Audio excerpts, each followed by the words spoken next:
ಶೃಂಗಗಿರಿಗೆ ಹೋಗಬೇಕು, ಅಲ್ಲಿ ಜಗದ್ಗುರು ಪಾದವ ಕಾಣಬೇಕು. ಶೃಂಗಗಿರಿಗೆ ಹೋಗಬೇಕು, ಅಲ್ಲಿ ಜಗದ್ಗುರು ಪಾದವ ಕಾಣಬೇಕು. ಶಂಕರ ಸ್ಥಾಪಿತ ಗುರುಪೀಠ, ವೇದ ವಿದ್ವಾಂಸರ ಗುರುಪೀಠ. ಶಂಕರ ಸ್ಥಾಪಿತ ಗುರುಪೀಠ, ವೇದ ವಿದ್ವಾಂಸರ ಗುರುಪೀಠ. ಧರ್ಮಜ್ಞಾನದ ಶ್ರೇಷ್ಠ ಗುರುಪೀಠ, ಧರ್ಮಜ್ಞಾನದ ಶ್ರೇಷ್ಠ ಗುರುಪೀಠ. ಭಾರತೀ ತೀರ್ಥರು ನೆಲೆಸಿದ ಪುಣ್ಯಪೀಠ. ಶೃಂಗಗಿರಿಗೆ ಹೋಗಬೇಕು, ಅಲ್ಲಿ ಜಗದ್ಗುರು ಪಾದವ ಕಾಣಬೇಕು. ಕಷ್ಟವ ಪರಿಹರಿವ ಪರಮ ಗುರು, ಭಕ್ತರ ಪಾಲಿಪ ಕರುಣ ಗುರು. ಕಷ್ಟವ ಪರಿಹರಿವ ಪರಮ ಗುರು, ಭಕ್ತರ ಪಾಲಿಪ ಕರುಣ ಗುರು. ವೇದಾಖಿಲ ಶಾಸ್ತ್ರ ಆಗಮ ಸಾರ ಗುರು, ವೇದಾಖಿಲ ಶಾಸ್ತ್ರ ಆಗಮ ಸಾರ ಗುರು. ಜಯ ಜಯ ಜಯ ಜಯ ಭಾರತೀ ತೀರ್ಥ ಗುರು. ಶೃಂಗಗಿರಿಗೆ ಹೋಗಬೇಕು, ಅಲ್ಲಿ ಜಗದ್ಗುರು ಪಾದವ ಕಾಣಬೇಕು. ಶೃಂಗಗಿರಿಗೆ ಹೋಗಬೇಕು, ಅಲ್ಲಿ ಜಗದ್ಗುರು ಪಾದವ ಕಾಣಬೇಕು. ಅಲ್ಲಿ ಜಗದ್ಗುರು ಪಾದವ ಕಾಣಬೇಕು.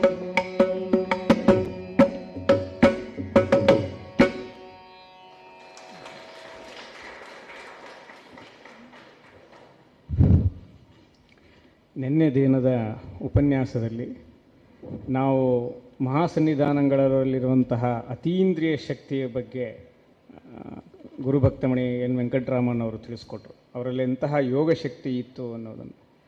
ಹಾಗೆ ನೋಡೋದಾದರೆ ಶಂಕರಾಚಾರ್ಯರಿಂದ ಹಿಡಿದು ನಮ್ಮ ಮಹಾಸನ್ನಿಧಾನದ ತನಕ ಬಂದಿರುವಂತಹ 36 ಯತಿವರೆಣ್ಯರಿಗೆ ಎಲ್ಲರಿಗೂ ಅಂತಹ ಒಂದು ಶಕ್ತಿ ಇದ್ದೇ ಇದೆ. ಆದಿಶಂಕರಾಚಾರ್ಯರು ಮಂಡನನ ಮಿಶ್ರನ ಮನೆಯ ಬಾಗಿಲಿಗೆ ಬಂದಾಗ ಅವರ ಮನೆ ಬಾಗಿಲು ಹಾಕಿರ್ತದೆ. ಆವಾಗ ಒಳಗೆ ಹೋಗೋಕ್ಕಾಗಲ್ಲ. ಆವಾಗ ಅವರು ಯೋಗ ಶಕ್ತಿಯಿಂದನೇ ಒಳಗೆ ಹೋಗಿ ಅಲ್ಲಿ ಕುಳಿತುಕೊಂಡು ವಾದ ಮಾಡಿದರು ಅಂಥೇಳಿ ಮಾಧವೀಯ ತೋರಿಸ್ತದೆ. ಅದೇ ರೀತಿ ಇನ್ನೂ ಅನೇಕ ಸಂದರ್ಭದಲ್ಲಿ ಅವರು ಯೋಗ ಶಕ್ತಿಯನ್ನು ಹೇರಳವಾಗಿ ಉಪಯೋಗಿಸ್ಕೊಂಡಿರೋದನ್ನು ನಮಗೆ ಇತಿಹಾಸ ತಿಳಿಸ್ತದೆ. ಆ ನಂತರ ಪರಂಪರೆಯಲ್ಲಿ ಬಂದಂತಹ ವಿದ್ಯಾತೀರ್ಥರು, ಅವರ ಬಗ್ಗೆ ನಾವು ಎಷ್ಟು ಹೇಳಿದರೂ ಸಾಲದು. ಅವರು 110-120 ವರ್ಷದಕ್ಕಿಂತ ಹೆಚ್ಚು ಬದುಕಿದಂತಹ ಮಹನೀಯರು. ಯೋಗ ವಿದ್ಯೆಯಲ್ಲಿ, ಅದರಲ್ಲೂ ಲುಂಬಿಕಾ ವಿದ್ಯೆಯಲ್ಲಿ ಸಾಧನೆ ಮಾಡಿದಂತಹ ಮಹನೀಯರು. ಆನಂತರ ನಮ್ಮ 32ನೇ ಜಗದ್ಗುರುಗಳು ವೃದ್ಧ ನರಸಿಂಹ ಭಾರತಿಗಳನ್ನು ತೆಗೆದುಕೊಂಡರೆ ಅವರು ಕೂಡ ಯೋಗ ಶಕ್ತಿಯಲ್ಲಿ ಅತ್ಯಂತ ಸಾಧನೆಯನ್ನು ಮಾಡಿದಂಥವರು. ಅವರು ಜೀವನ್ಮುಕ್ತರಾಗುವಂಥ ಕೆಲವು ದಿನಗಳ ಹಿಂದೆ ಅವರಿಗೆ ಗೋಕರ್ಣಕ್ಕೆ ಹೋಗಿ ಮಹಾಬಲೇಶ್ವರನ ದರ್ಶನ ಮಾಡಬೇಕು ಅಂತ ಮನಸ್ಸಾಗಿರುತ್ತೆ, ಸಂಕಲ್ಪ ಮಾಡ್ತಾರೆ. ಆದರೆ ಹೋಗೋಕ್ಕಾಗಿರಲ್ಲ. ಆಮೇಲೆ ಸ್ವಲ್ಪ ತಾದ ತಕ್ಷಣ ಬೋಯಿಗಳನ್ನು ಅಂದರೆ ಮೇನೆ ಪಲ್ಲಕ್ಕಿಯನ್ನು ತಗೊಂಡು ಸಾರೋಟ್ ಅದನ್ನು ಹೊತ್ಕೊಂಡು ಹೋಗೋ ಅಂಥ ಕಾಲ.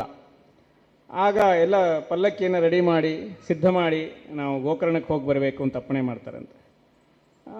ಆಡಳಿತಾಧಿಕಾರಿಗಳು ಅಯ್ಯೋ ಇಷ್ಟು ಬೇಗ ಅಪ್ಪಣೆ ಮಾಡಿದರೆ ಹೇಗಾಗಬೇಕು ಏನು ಅಂತ ಯೋಚನೆ ಮಾಡ್ತಿದ್ದ ಸ್ವಲ್ಪ ಹೊತ್ತರಲ್ಲೇ ಹಬ್ಬ ಅಂತೂ ಹೋಗಿ ಬಂದ್ವಿ, ಬೋಯಿಗಳಿಗೆ ಇನಾಮನ್ನು ಕೊಡಿ ಅಂದರೆ ಬಕ್ಷಿಷನ್ನು ಕೊಡಿ, ಎಷ್ಟು ಸುಲಭದಲ್ಲಿ ಬೇಗ ನಮಗೆ ಮಹಾಬಲೇಶ್ವರ ದರ್ಶನ ಮಾಡಿಸಿದ್ರು ಅಂತ ಅವರು ಹೇಳ್ತಾರಂತೆ.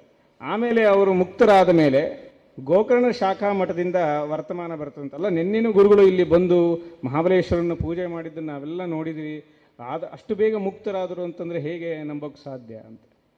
ಅದೇ ರೀತಿ ಅವರ ಶಿಷ್ಯರು ಸಚ್ಚಿದಾನಂದ ಶಿವಾಭಿಮ ನರಸಿಂಹ ಭಾರತಿ ಮಹಾಸ್ವಾಮಿಗಳು, ಅವರೂ ಕೂಡ ಯೋಗದಲ್ಲಿ ನಿಷ್ಣಾತರಾದವರು ಆಗಿತ್ತು ಅಂತ ಹೇಳ್ತಾರೆ. ಇವೆಲ್ಲ ಅವರಲ್ಲಿದ್ದಂತಹ ಯೋಗ ಶಕ್ತಿಯಿಂದ.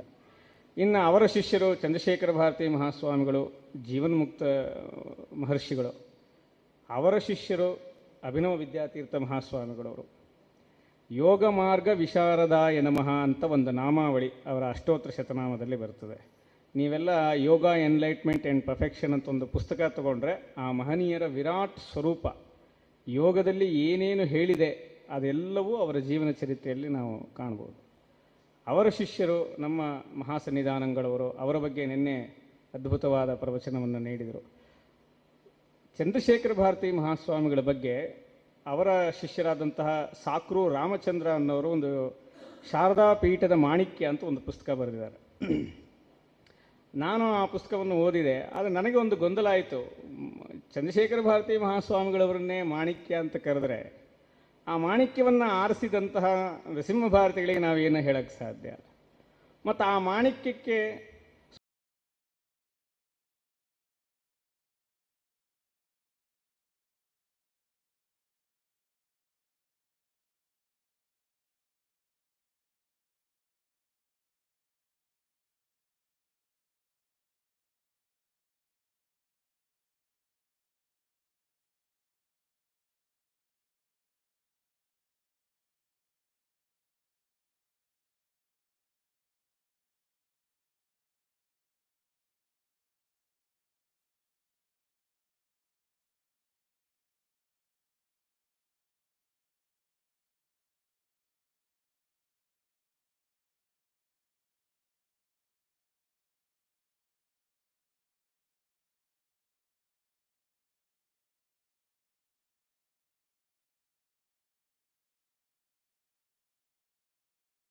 Venkataraman.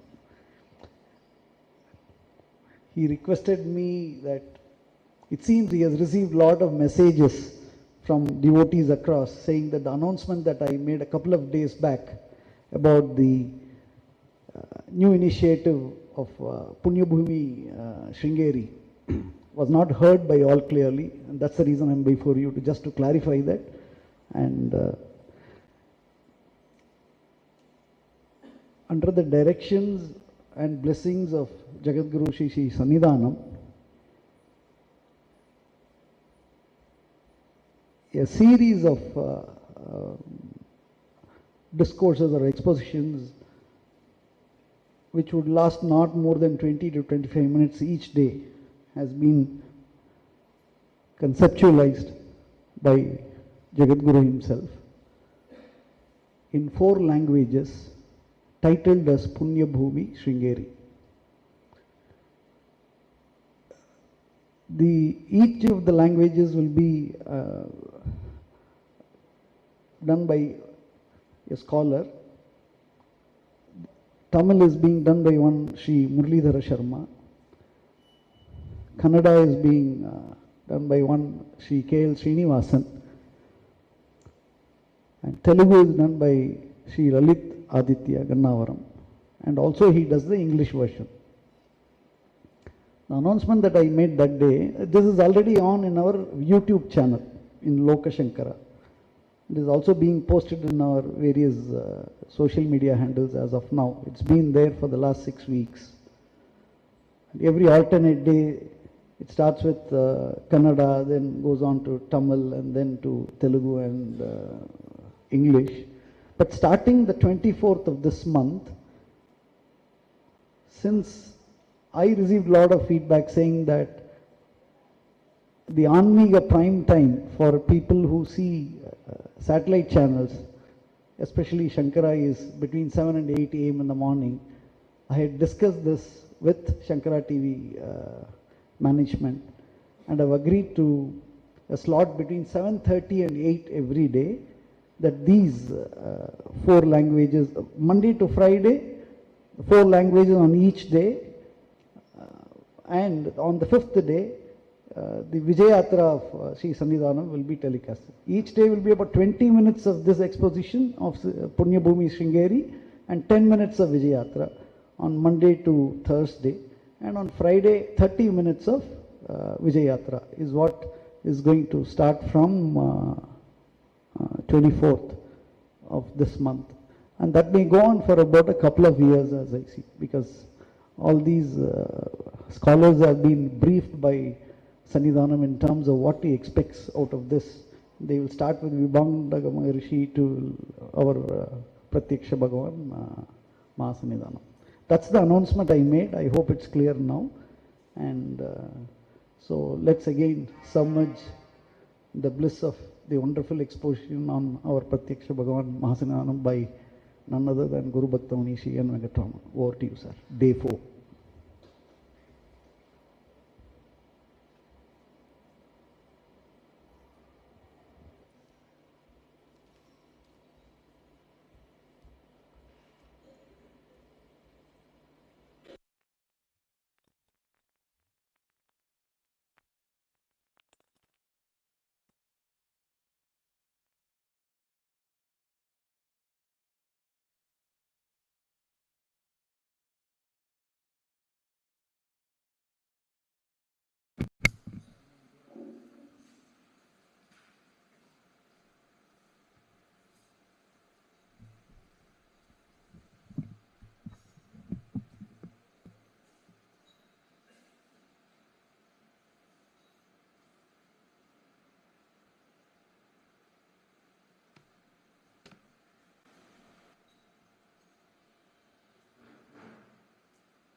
माला सुधा कुंभ विबोध मुद्रा विद्या विराजत करवारी जाता अपार कारुण्य सुधांबुराशिं श्री शारदांबां प्रणतोस्मि नित्यं शंकारूपेण मर्चित्तं पंकीकृतमबुद्यया किंकरीयस्स सामाया शंकराचार्यमाश्रये प्रह्लादवरदो देवो यो नृसिंहः परो हरिः नृसिंहोपासकं नित्यं तं नृसिंह गुरुं भजे श्री सच्चिदानंद शिवाभिनव्य नृसिंह भारत्य पितान् यतीन्द्रान् विद्यानितीन् मंत्रनितीन् सदात्मनिष्ठान् भजे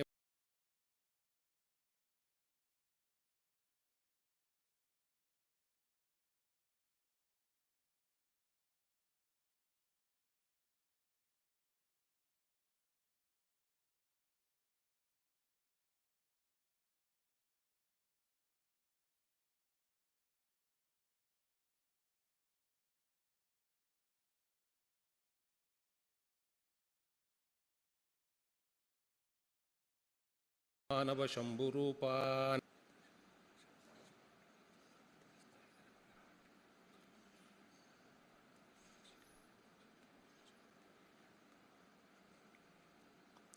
offer this day 4 talk on Jagadguru Namanam at the lotus feet of our revered Jyeshta Mahasannidhanam Jagadguru Srimad Abhinava Vidyatita Mahaswamigal, our revered Shri Sannidhanam, Mahasannidhanam, Jagadguru Shri Bharati Tirtha Mahaswamigal, and our revered Sannidhanam, Jagadguru Shri Vidushekara Bharati and our revered Sannidhanam, Jagadguru Shri Vidushekara Bharati Mahaswamigal.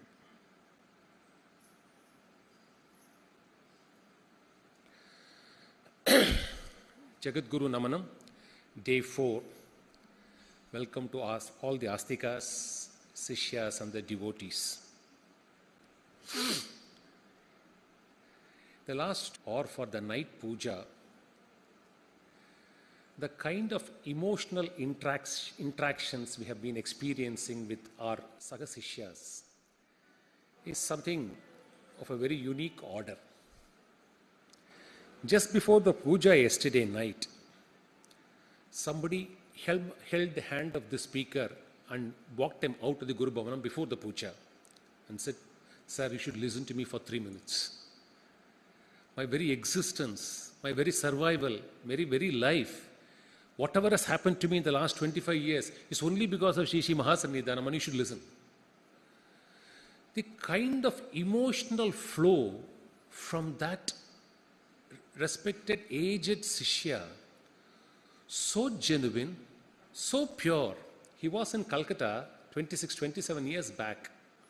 On one fine day, for some reason, the company had to show the door to many, including himself. And he was given an option, if you want to go and relocate to Bombay. So, from Calcutta, he came to Sri Mahasannidhanam for darshanam. Acharya closed his divine eyes for a few seconds and said, I want to go to Bangalore. Ambal will protect you, go to Bangalore.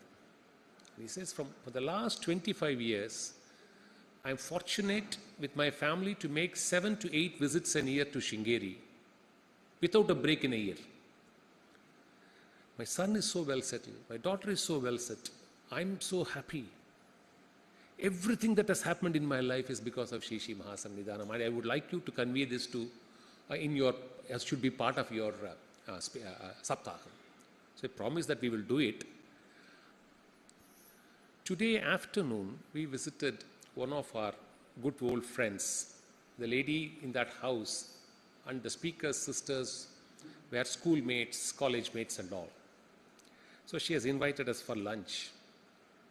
When we went and met her, 4 years back, the father is employed in a MNC and they were all living in Chennai, in a very affluent family, and the boy's grandfather is such a devoted person, built a mutt in Tuticorin. 4 years back, Sri Sannidhanam gave a divine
act with compassion, do dharmic, do social, do dharma paripalana, preserve and protect Sanatana Dharma without giving up your sannyasa dharma.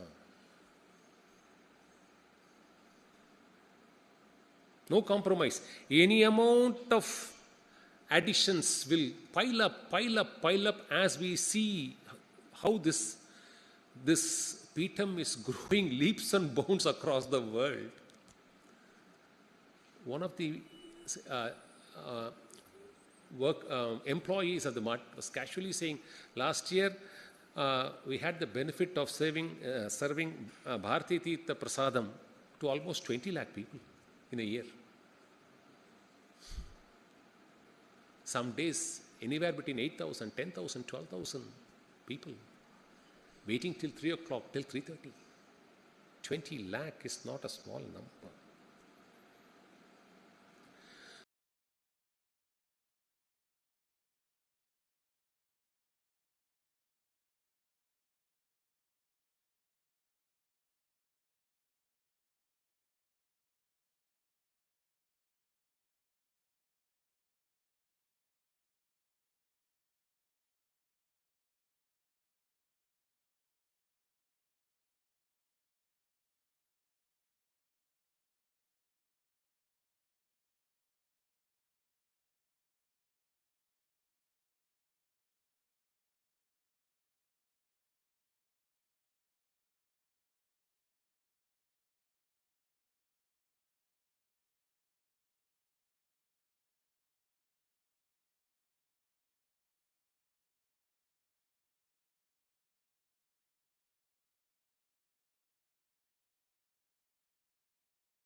Late TKB Iyer could compile 20 volumes of the authentic works of Shankara Bhagavatpada as duly validated both by the 33rd Acharyal and the 34th Acharyal. Now all this is digitized, given with easy accessible Unicode hyperlinks as Advaita Sharada for a modern mind to access it. We need to also touch about the expansion of the Peetham during the reign of Sri Mahasannidhanam in terms of the branches. The branches for the last 8 centuries had been conceived in 2 different shades. The idea of branch mutt commenced only from the period of Vidyaranya Maharaj. And one of the ancient branch mutts is at Kedarghat in Varanasi, which we said, and a host of mutts established in southern India, where Acharya nominated a sannyasi to head that branch mutt. They are all nominated sannyasis from the Sringeri mutt as heads of branches. This was the practice till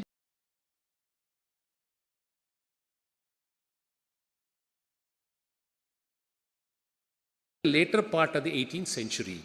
After the 32nd, it was there even during the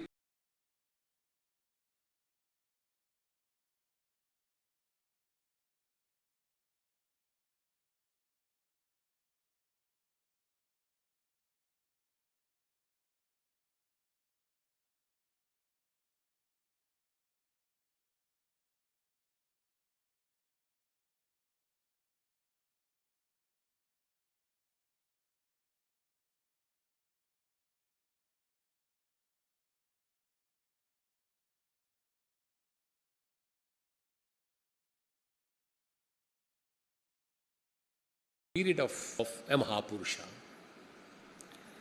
Jaba Puja Adi Tatpara.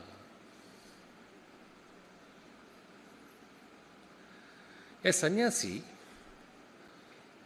who is a Brahmajnani, according to scholars, not according to worldly wise people, a Brahmajnani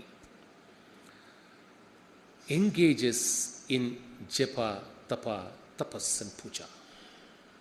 Why? Our dharma, our scriptures mandate Mahapurushas also to pray for the welfare of the world, because they have nothing to gain out of it. There are only two important reasons.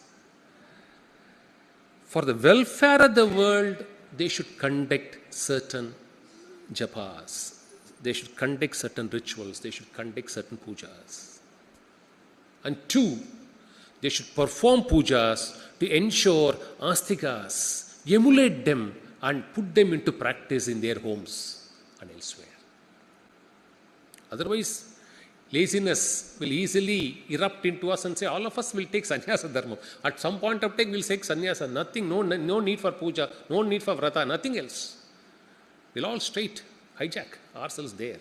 So, to avoid that,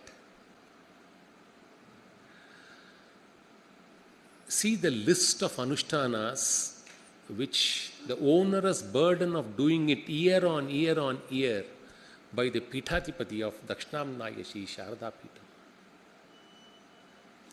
Pitham. Their day starts around 3:15 in the morning and ends around 12 or little later than that. The clock can stop, but not the life cycle of an Acharya of this Pitham. They have their own daily anushtanas. They need to perform the Chandramoulishwara puja every day. They need to perform the puja for Sharada Bal on occasions. And the multifarious pujas, festivals and vratas to be performed throughout the year. 4 Somavara pujas during the month of Avani. And Kritika Somavara puja again 4 times. Ramanavami, Nisima Jayanti, Krishna Janmashtami, Ganesha Chaturthi, Navaratri, Shivaratri, Aradhanas to various Acharyas, Jayantis to various Acharyas, and various vratas. Just register this in our mind. A Brahmajnani, a scholar in Shastras, a scholar in Vedas, is tied because of a divine mandate by their gurus, as originally ordained by Bhagavatpada Shankara.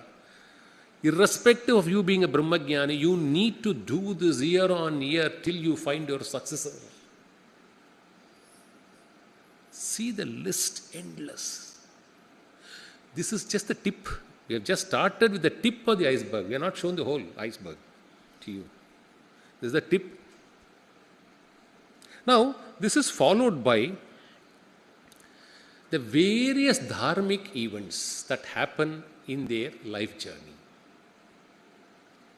Let us see first the list of centenary celebrations that happened in the reign, during the reign of 50 years of our Mahasannidhanam. 2007, centenary celebrations of the Shankarpuram Mutt in Bangalore. 2010,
celebrations in these 5 decades.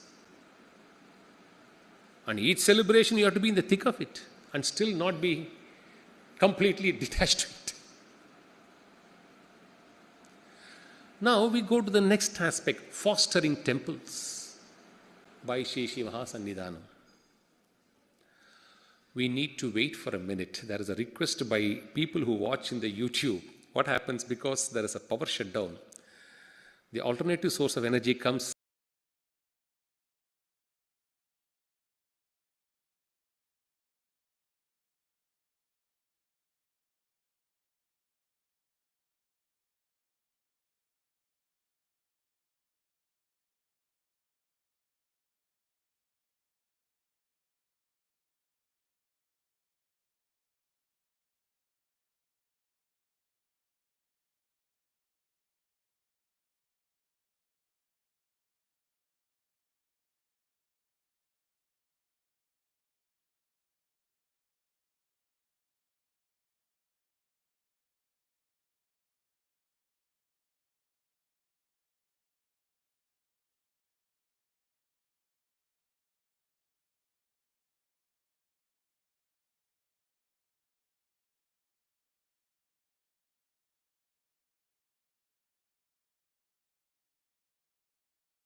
in this last 50 years. Only fostering the temples in Sringeri. This is how the list goes. During the 25th year of sannyasa, Mata Sharada was dedicated a golden chariot. An Acharya composed an hymn. And whenever Mata adorns the chariot, the kind of vibration, the kind of resonance the Pandits generate singing the glory of Mata and inviting her to come and sit is something which we should experience. It happens every time she goes and sits on the chariot. This happened during the 25th Sannyasa Svikara, so 25th year of Sannyasa. In 2001, during the 51st Vardhanti, the silver doors of Sharda Mat was replaced by the golden doors. Now you can see that. It's a heavenly experience to see Mata in that abode. The golden age of Mata Sharada. 3. Acharya laid the foundation for the unique Rajagopuram in 2008 and performed the consecration of this 127 feet Rajagopuram in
social welfare side and what has been done by the Peetam through the divine blessings of Shri Shri Mahasannidhanam. Sharada Dhanvantri Hospital at Sringeri, multi-speciality hospital at Sringeri, Rangador Memorial multi-speciality hospital in Bangalore, Sharada Rotary Dental and Eye Care Services, Sharada Cancer and Research Institute, Raja Rajeshwari Memorial Hospital at Guntur, PNMM Ayurveda Medical College at Shoranur. Come to the education sector.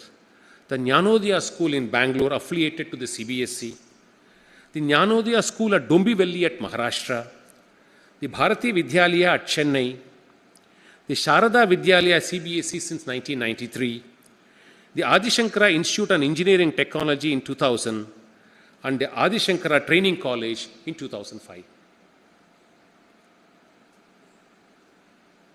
So where did we start yesterday?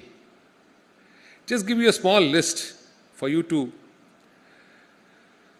Veda Poshaka Sabha, Shastra Poshaka Sabha, Shastra Sambardhini Sabha, Promoting Sanskrit, Annual Vedic Conference, Nitya Veda Parayana, Patashalas, Advaita Research Center, branches, fostering temples, taking care of expanding educational institution, doing healthcare. And one has to remain still a Brahmagyani. Full cycle of worldly connect. And therefore, their anushtanas remain the same. Two factors are constant in the divine life of any acharya. Time is only 24 hours for them. And the anushtanas that they need to do cannot be sacrificed even for a day. But you need to be in the thick of all these celebrations. And that's why when Krishnamurtikal, the private secretary, or the whole time service which he is bound to render to Shri Shri Mahasannidhanam, says, everything will look, oh, this has to be done and that has to be done. But how does nature work? Nature works in its own speed and gets it delivered. The same thing happens day in and day out in the divine light of Shri Shri Mahasannidhanam. That's the fitting answer. I don't think any other answer would be coming anywhere near to what we want to then plan. So, Japa Pujati Tatparaha, the eighth limb of a Mahapurusha, clearly fits into the scheme of the divine life of Shri Shri Mahasannidhanam. This is the first part of today's talk. So the second part, as we promised you yesterday, is a condensation of the 15 talks which Shri Shri Mahasannidhanam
because the interest shown by the Astikas of Chennai prompted Acharya to do this gesture. So, we have tried to pick a few of those essence out of that and put it into a form of a small necklace to be presented in the next 1 hour to all of you. Let me make two things very clear to you. two caveats. A lawyer is prone to issue caveats before he addresses a court. So, caveat one, I'm not a scholar like those scholars who address you for the Vedanta Shravana daily in the morning. They are all scholars who have learnt it by the rote. They have spent their lives understanding Vedanta, syllable by syllable. The way Sri Giridhara Shastrigal speaks to each one of you, the way Dr. Ranganath speaks to you, the way that today the young boy, the grandson of Krishnamurti Shastrigal, the way Anand yesterday spoke to you, they have all spent their lifetime. Some are gifted to learn directly from Sri Mahasannidhanam. So, it is not a scholarly approach, let me be very clear in the caveat. And two, what we thought fit, we have picked it out to what reached our elementary sense. So, if the choice is wrong, the mistake should be attributed to the speaker and at no cost to anybody else, including the Acharya. So, these are two caveats which we need to issue before we get into this world of unique wisdom of spiritual glory called Vedanta. And on the concluding day, how Sri Mahasannidhanam blessed the speaker to talk on Vedanta, will narrate it as part of the personal experiences and what really happened after that during the concluding talk. I'll reserve it for that. But for the time being, please bear these two caveats as you proceed to listen something on Vedanta. Now, in simple terms, Acharya says the first step, tracing it to Viveka Chudamani, Acharya says, you have got a human birth. You have got aspiration because you are, as an Astika, you are ready to sit for this Vedantic discourse of Acharya. So there is a longing, some tapam somewhere. And you also have a guru to impart. Which on the first day we said, 2 out of 3 is even possible, but the third is not possible without divine grace. And that's what even Shastrigal says. Yesterday we were referring to, without Deva Anugraha, you will not get into Vedanta. And unless a Sishya sees no distinction between Guru and God, Upanishad texts cannot be imparted to him. He will not understand it, or she will not understand it. It won't get into them if they see a difference between God and Guru. So, crossing these barriers, if somebody still wants to learn Vedanta and understand Vedanta and experience Vedanta, Acharya says, you have to, each one of the jiva should commence the journey somewhere at some point of time in life. In this human birth, after getting a guru. 2.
First step.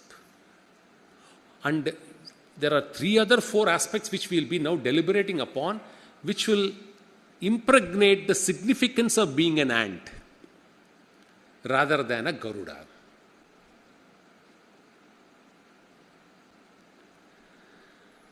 The second step, which all of us would have been taught in every Vedantic lecture, the 4 qualities you need to possess as a threshold requirement. Vekam, Vairagyam, Samadhishtkam and Mumukshutvam. All of us know about it. Fairly well and fairly deeply also. But the way Acharya addresses them is that unique beauty. Acharya says, what do you mean by sense control?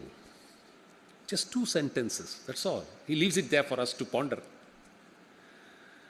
Our mind definitely will get attracted through worldly objects. It is inherent in a human mind. It is unstoppable. But there can be a counter pull where the mind which goes towards the worldly objects can be pulled back and restored to its original status. That pulling back requires the first 2 elements of the 4, Vivekam and Vairagyam. See the way it is put. We have all been taught in various schools. You have to have Vivekam, you have to have Vairagyam, you have to have all the Samadhi Shadgam, all the 6 qualities, fighting the foes. But why? One cannot achieve self-control, sense control, unless one has built the capacity of Viveka and Vairagya, because it is these 2 tongs which can pull back a worldly attraction of the mind back to its original state. And now Acharya assures each one of us the element of confidence. So, what should an aspirant do? We know we have to control our senses, we are very well aware, but we are unable to control our senses. That is the problem. So Acharya says the first step, see, we see so many management courses, so many young thought process, so modern, all this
has to be patient. And when it comes to tolerance, Acharya splits it into two beautiful parts. Out of inability to wreak vengeance on the other person who has now pulled us down, or keep cribbing or interfered with your life. This is the tolerance which, no. Tolerance in its true sense of a definition is when you can actually wreak vengeance. Dvesha Bhava, Acharya repeatedly glides in its... Yeah, we'll wait for a second till it gets restored. Acharya repeatedly says in the Anugraha Bhashanas, my Sishyas, if they carry Dvesha, my Upadesas will not enter into them. When we saw Shuddha Bhava, a quality of Mahapurusha, when the yantra was drawn by Shri Sannidhanam,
patience, tolerance, and anger are different shades of qualities. They are all sesame sisters.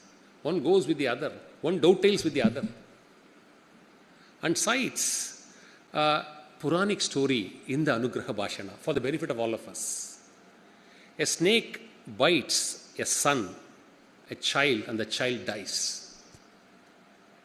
The snake charmer catches the snake through its throat and brings it to the mother and say, look here, I have caught the snake which killed your son.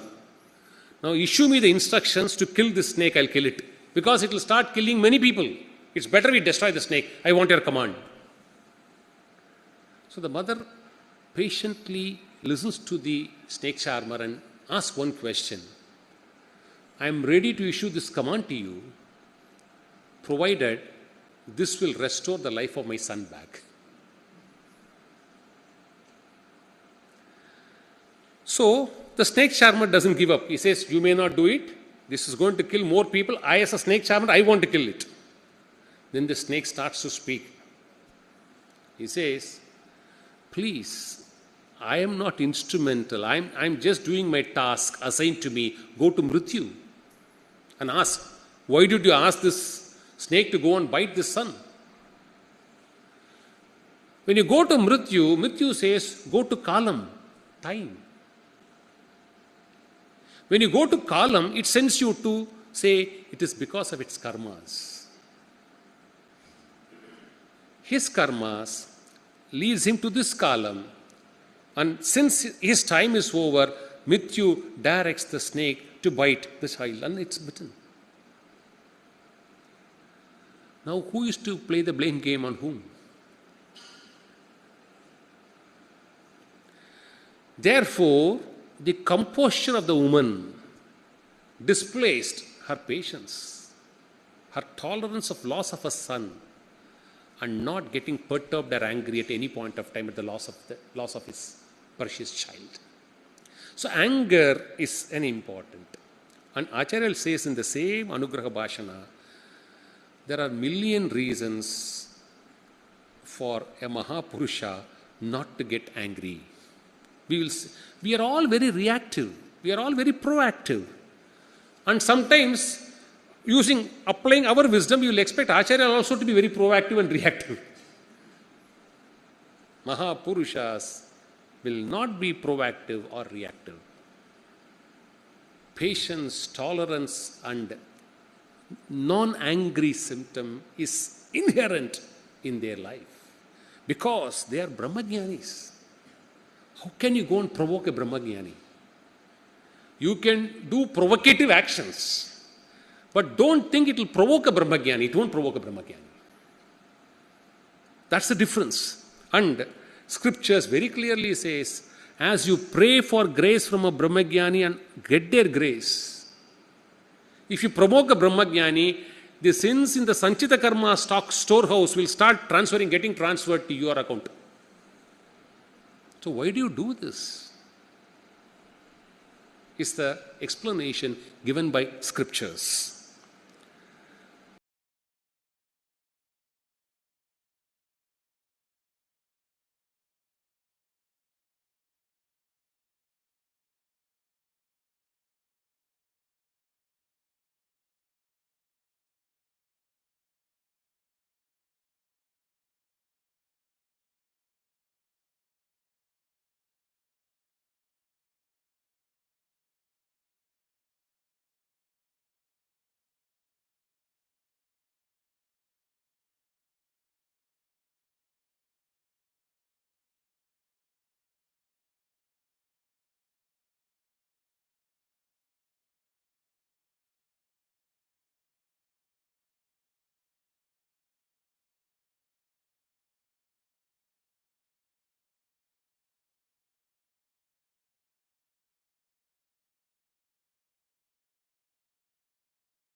Giving up purifies the mind, strengthens the mind, and gives the ability to the mind to contemplate. Contemplation comes only when there is an attitude to give up. And to top it all this now should have a crown, and that is faith in the Vedantic life.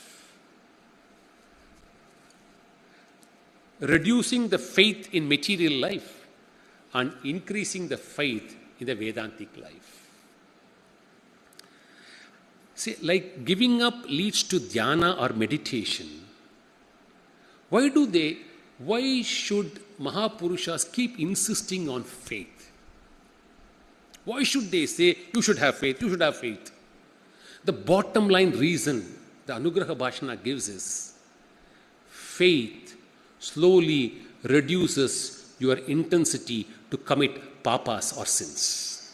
That's the reason they say faith. See, faith in scriptures, faith in Vedas, faith in your Guru's words, faith in God militates against the sense of committing sins, wrongdoings, or going the wrong path slowly. That is why faith is an important factor. And Acharya says, if you start doing Vedantic pursuit and without faith, you become a pitiable person, because you are neither going to be happy in the material world nor going to achieve the Vedantic pursuit. You are neither here nor there. And here Acharya gives this example. What is modern faith? As I see from so many people who come to me for darshan and hearing these types of Anugraha Bhashnas and lectures, what is modern faith? Yes, we want everything in life. We are ready to give some donation. Please give us moksha.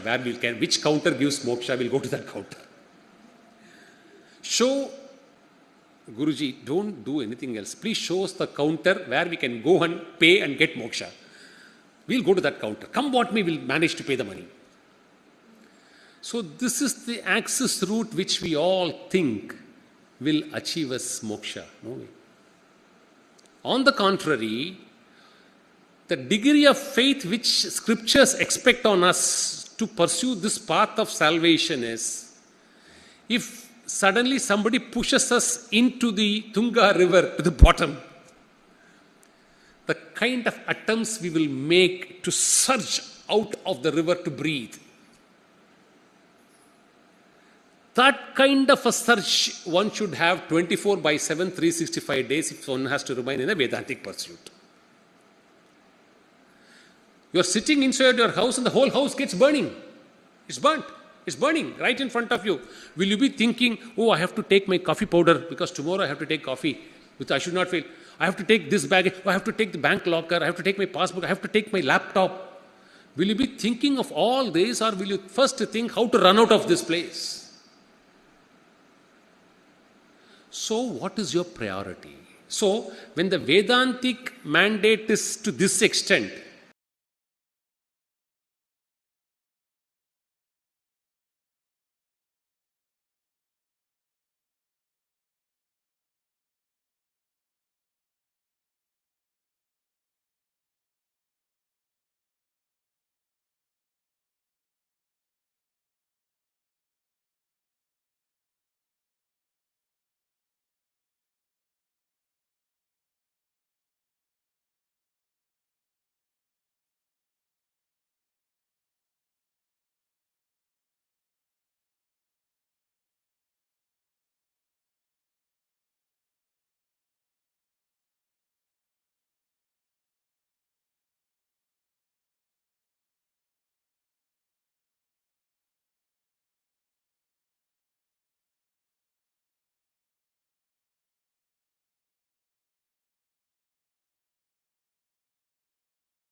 where are we today? Please show us the counter which gives you moksha.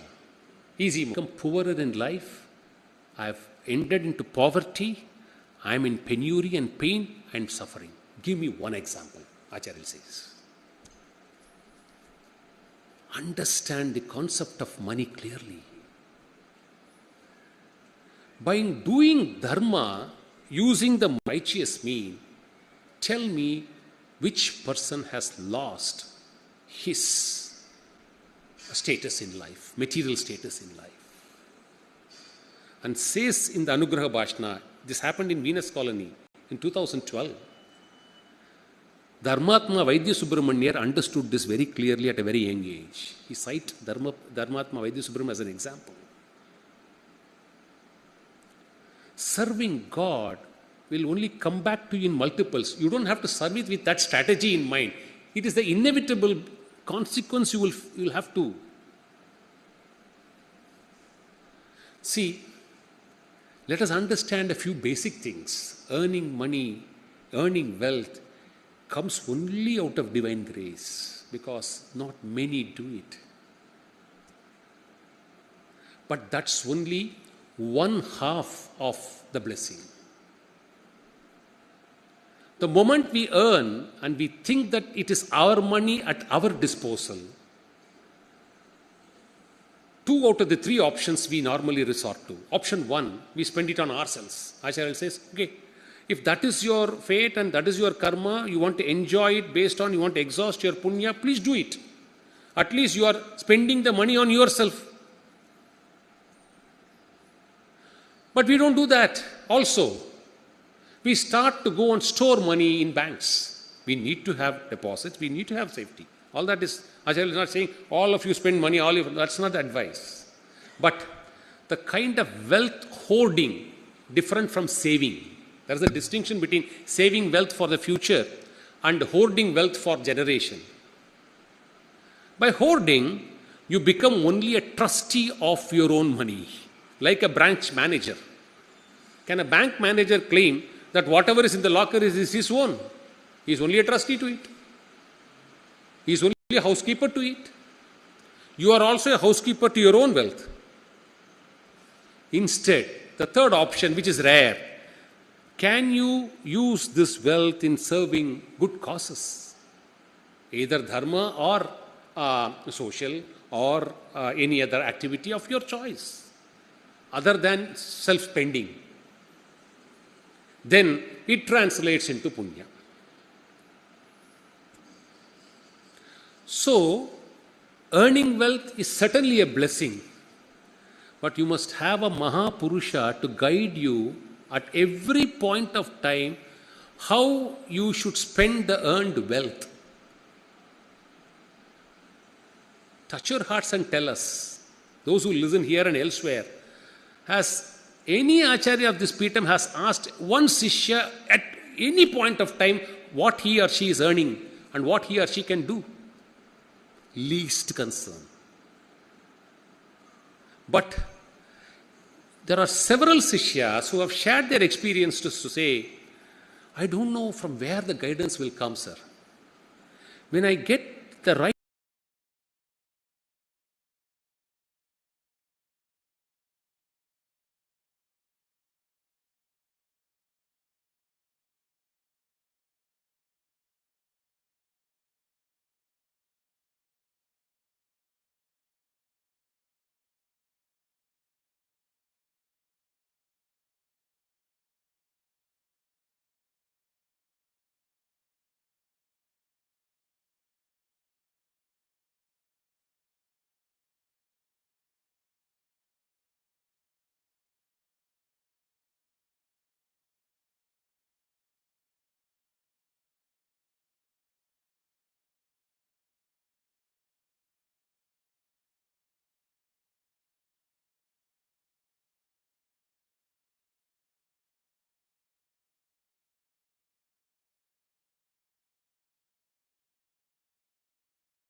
down to just 2 sentences.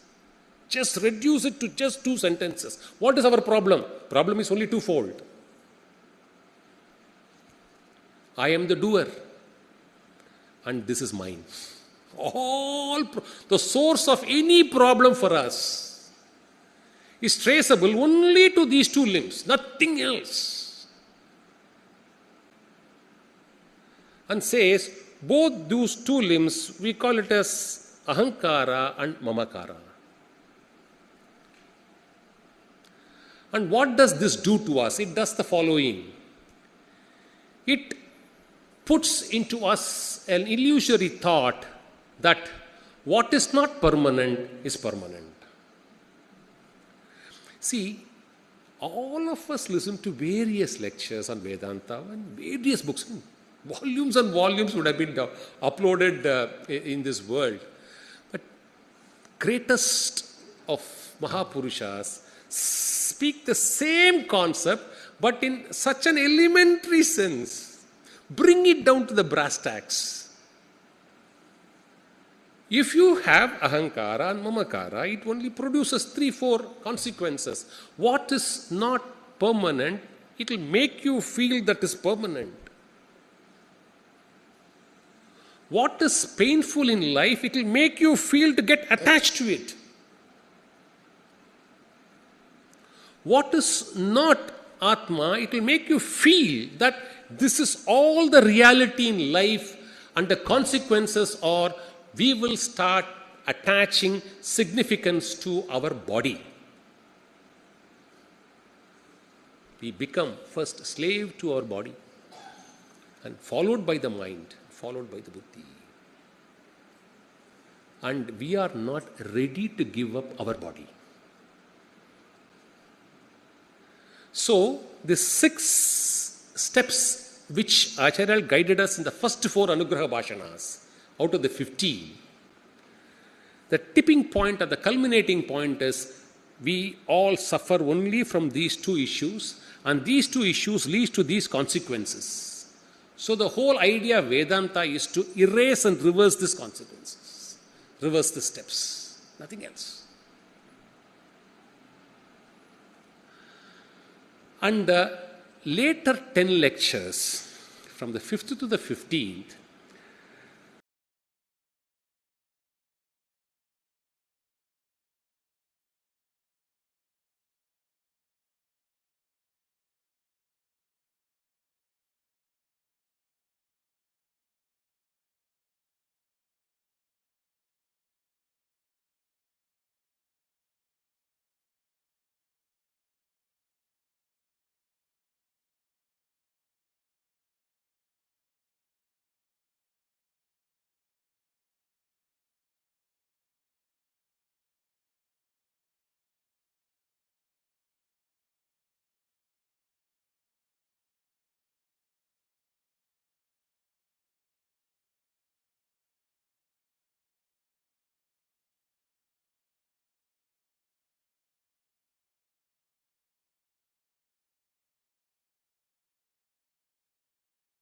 some interesting questions are raised for a Vedantic pursuit.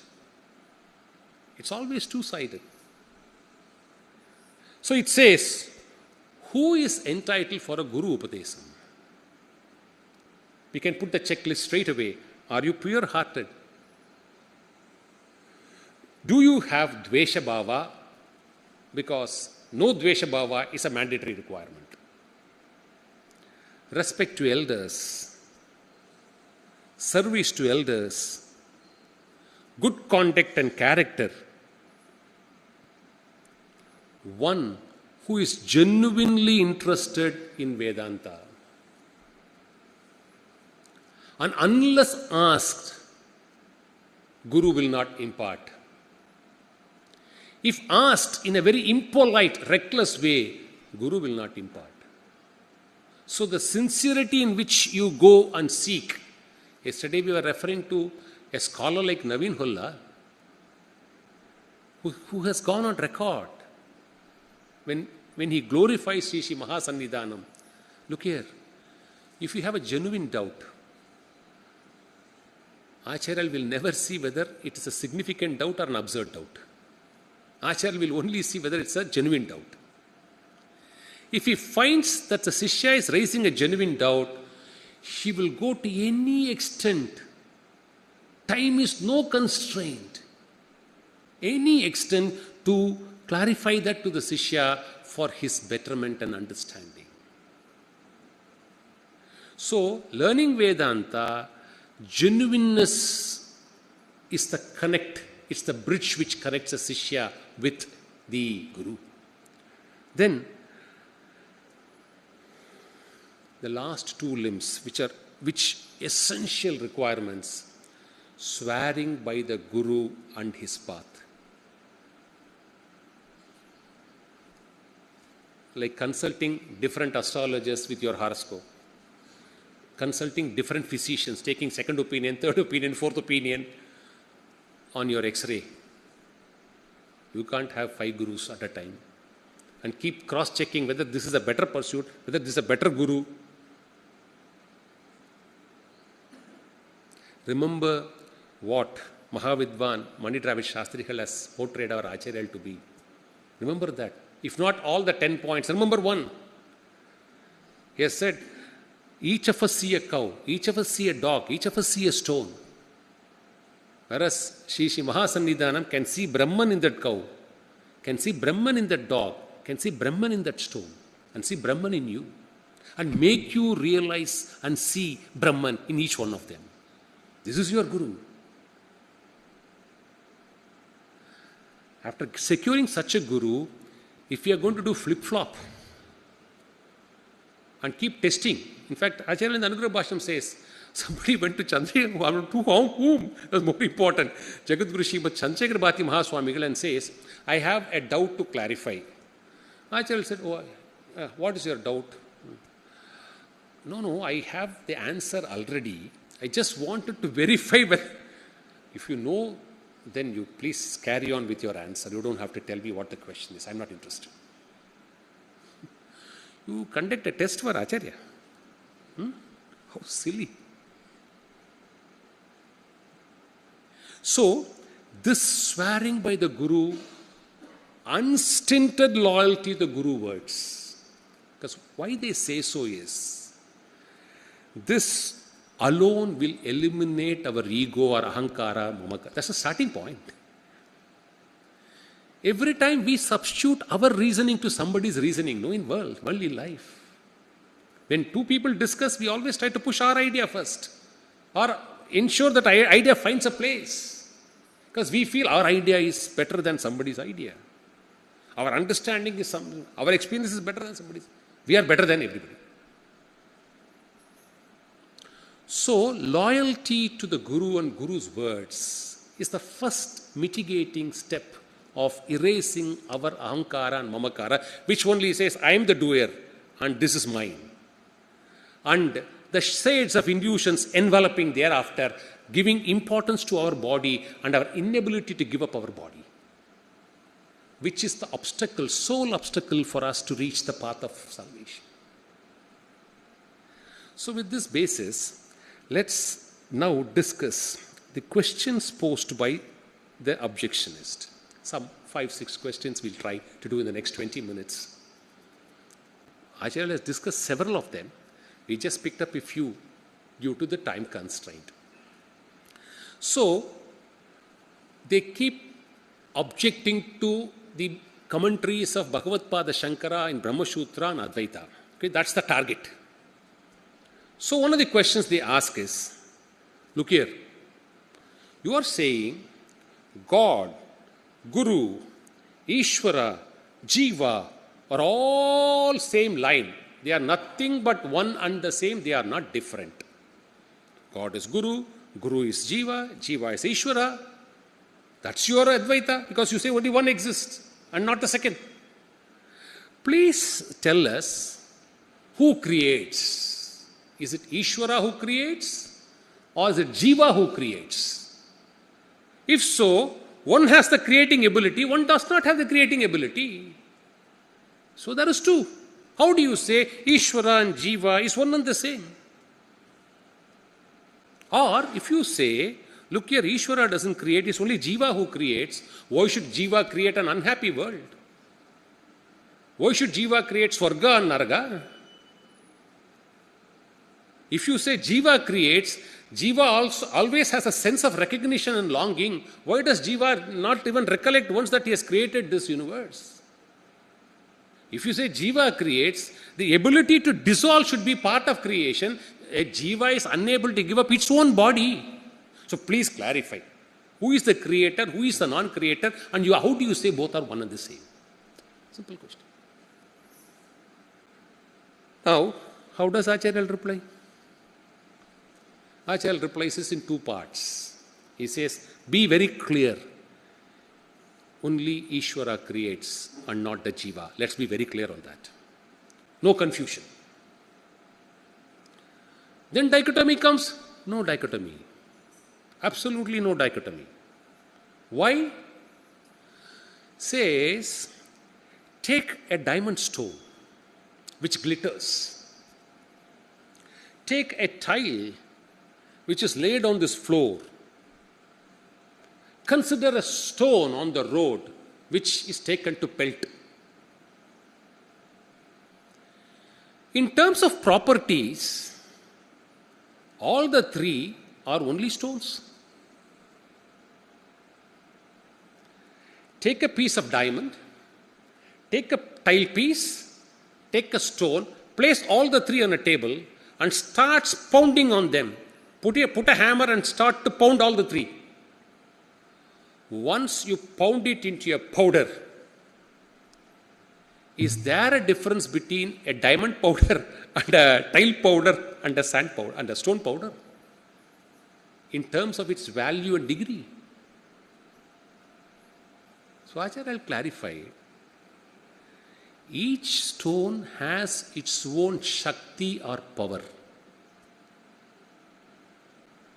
Merely because a diamond has the power to glitter and command value,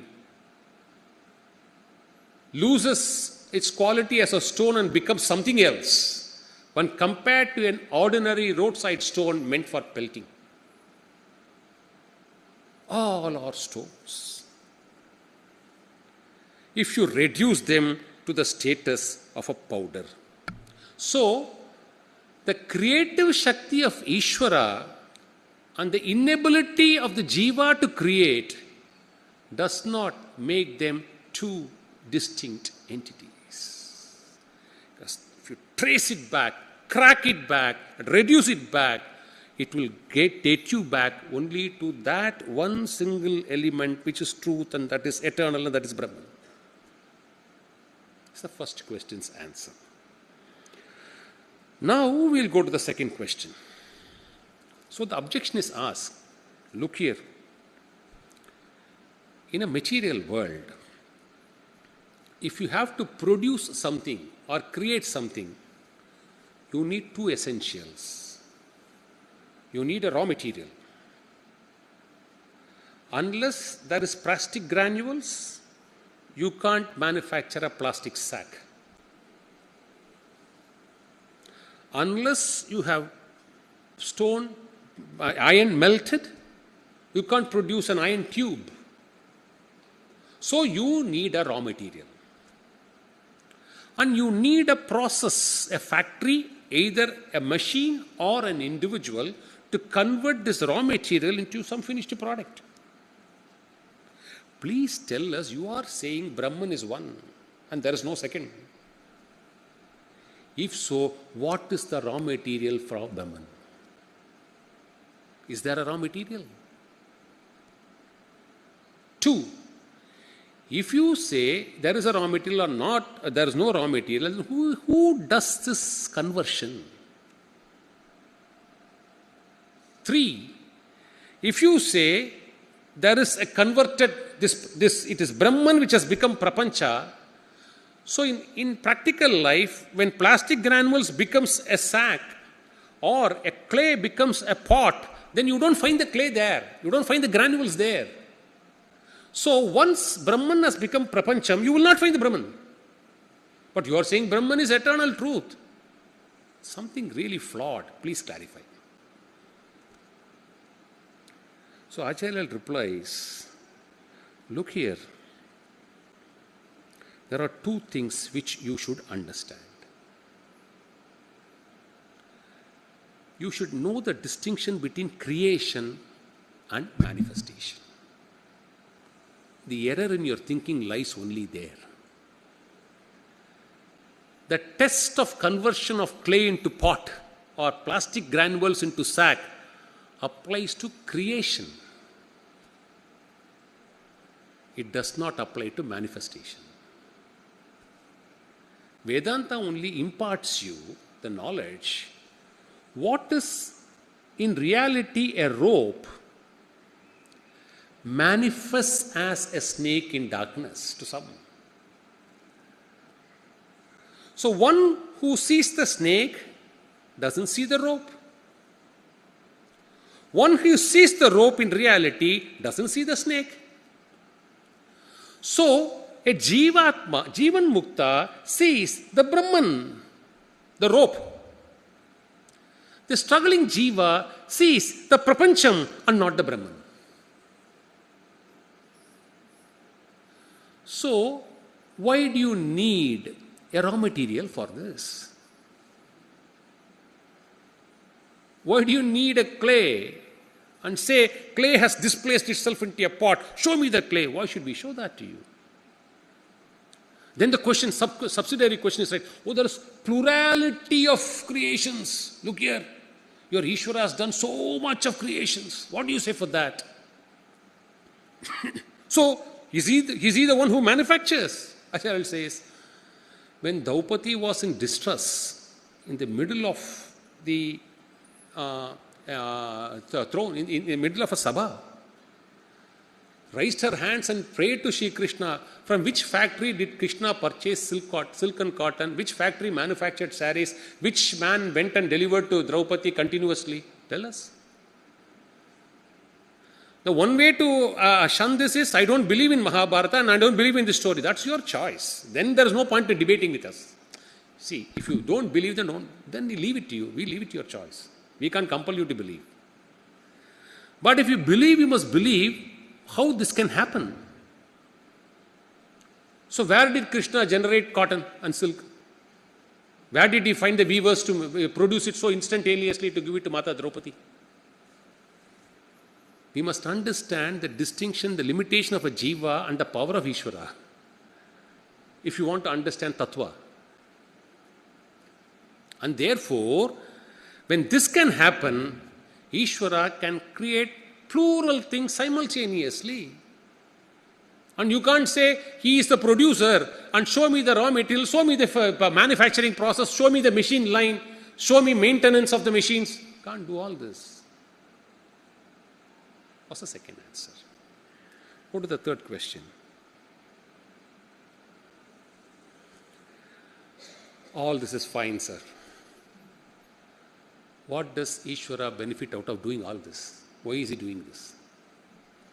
Simple question.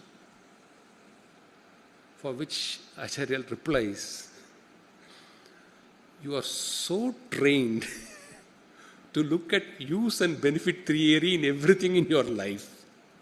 For anything and everything, you see there is a use and there is a benefit. That theory won't work in this Vedantic spectrum. Shun it. Ishvara doesn't do anything for his own benefit at all. How do you say? Every time we are saying through our scriptures, at every point of time there are Mahapurushas staying in this universe. They are the right example for you to understand this principle. Mahapurushas do everything and anything to everyone who has faith in them without motive and without expectation. That's why we need to train ourselves when we go and offer our obeisance to our acharyas. They are the fountainhead of divinity, ready to help us, guide us, and handhold us without motive and without expectations. So the Creator has no expectation or motive in this creation. Creator doesn't need us. We only need the Creator. Please understand. We are dependent on Him. He is not dependent on us. And He does this only for the purpose of giving karma pala and its salvation. Nothing else. So don't ask the question, how does He benefit? It's not done for His benefit at all.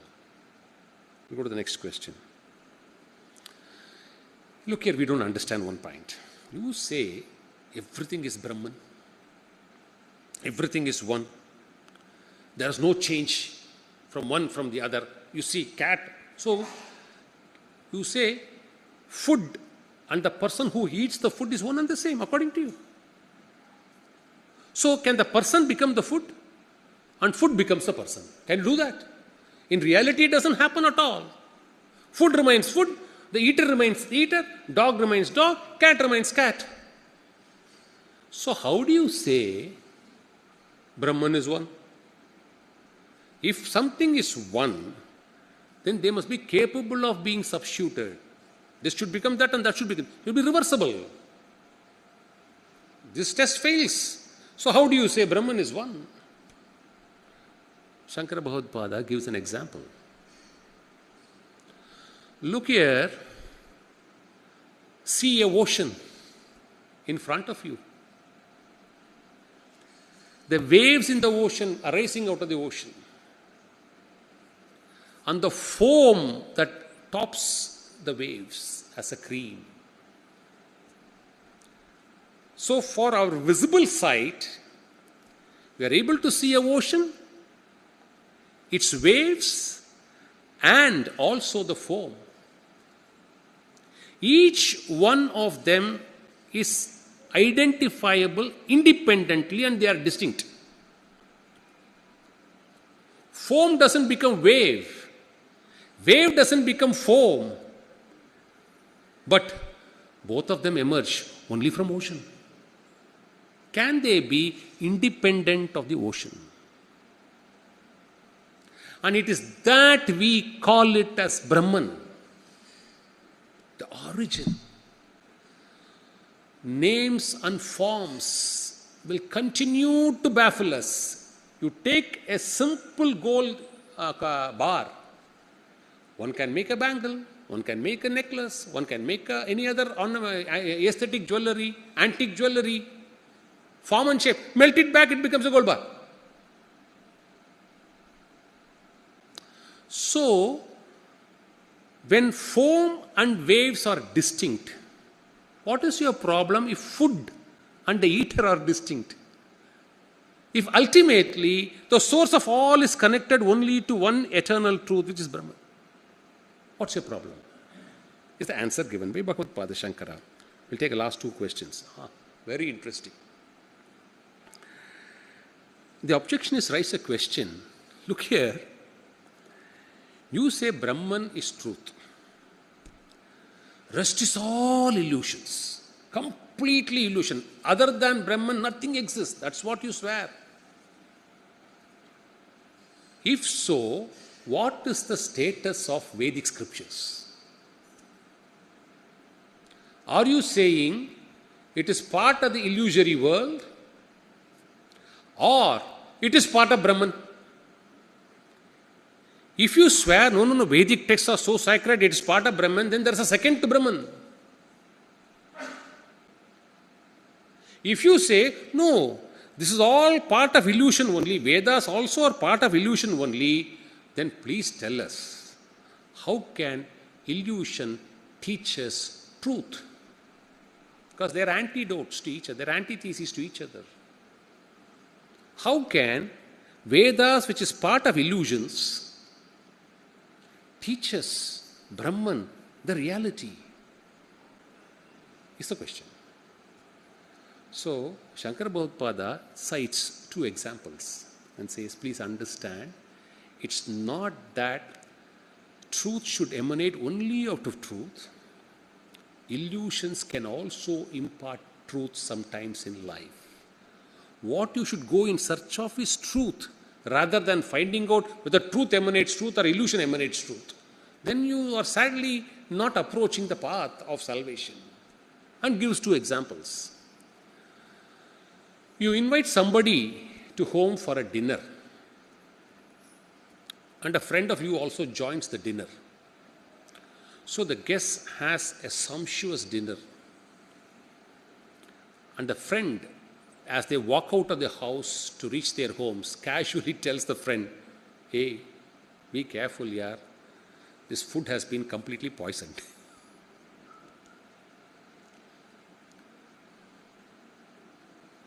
In a few days' time, the man dies out of the fear that it has been a poisoned food. When in literal sense, the food is not poisoned. The sheer fear that he has consumed a poisonous food, when the food actually is not poisoned, does it not meet with death? Death, which is a fact, emanating out of an illusory thought that he has been fed with poison, does it not lead you to this? So is it unusual in your own material world? You ask.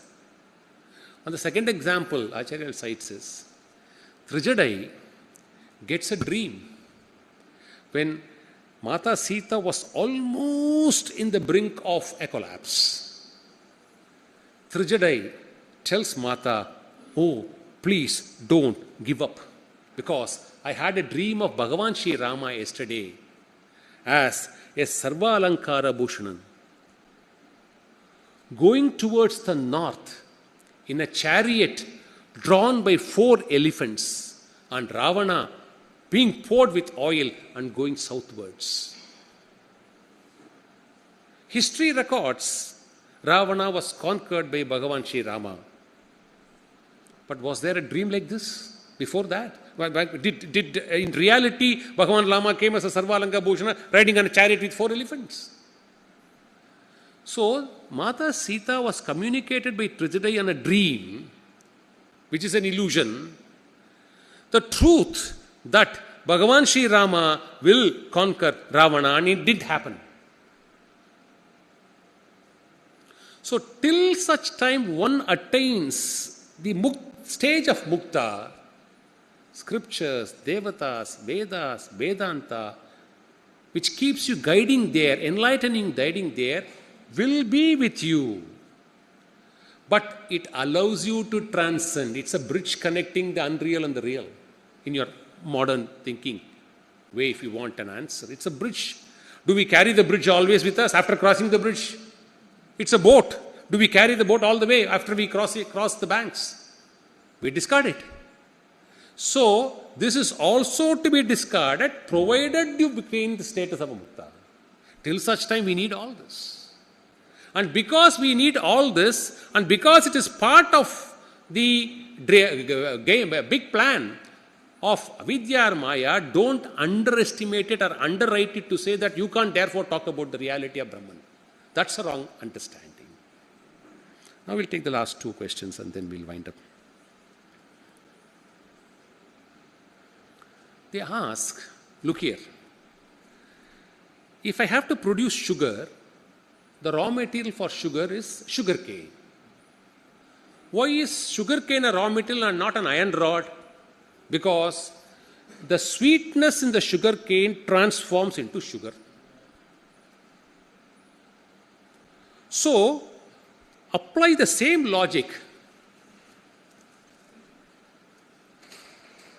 The eternal truth of Brahman must also have a source which is truth.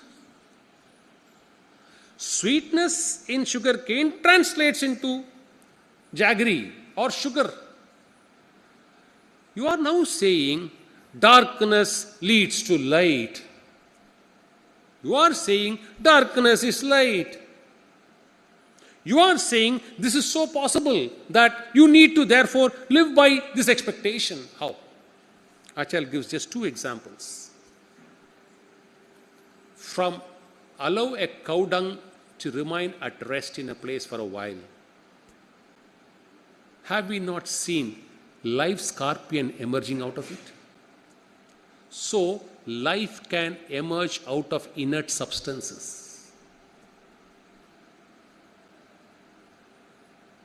Take the case of our hair on our body. Hair, we cut it out. What's the life hair has? It grows on a live body. Something which is otherwise inert.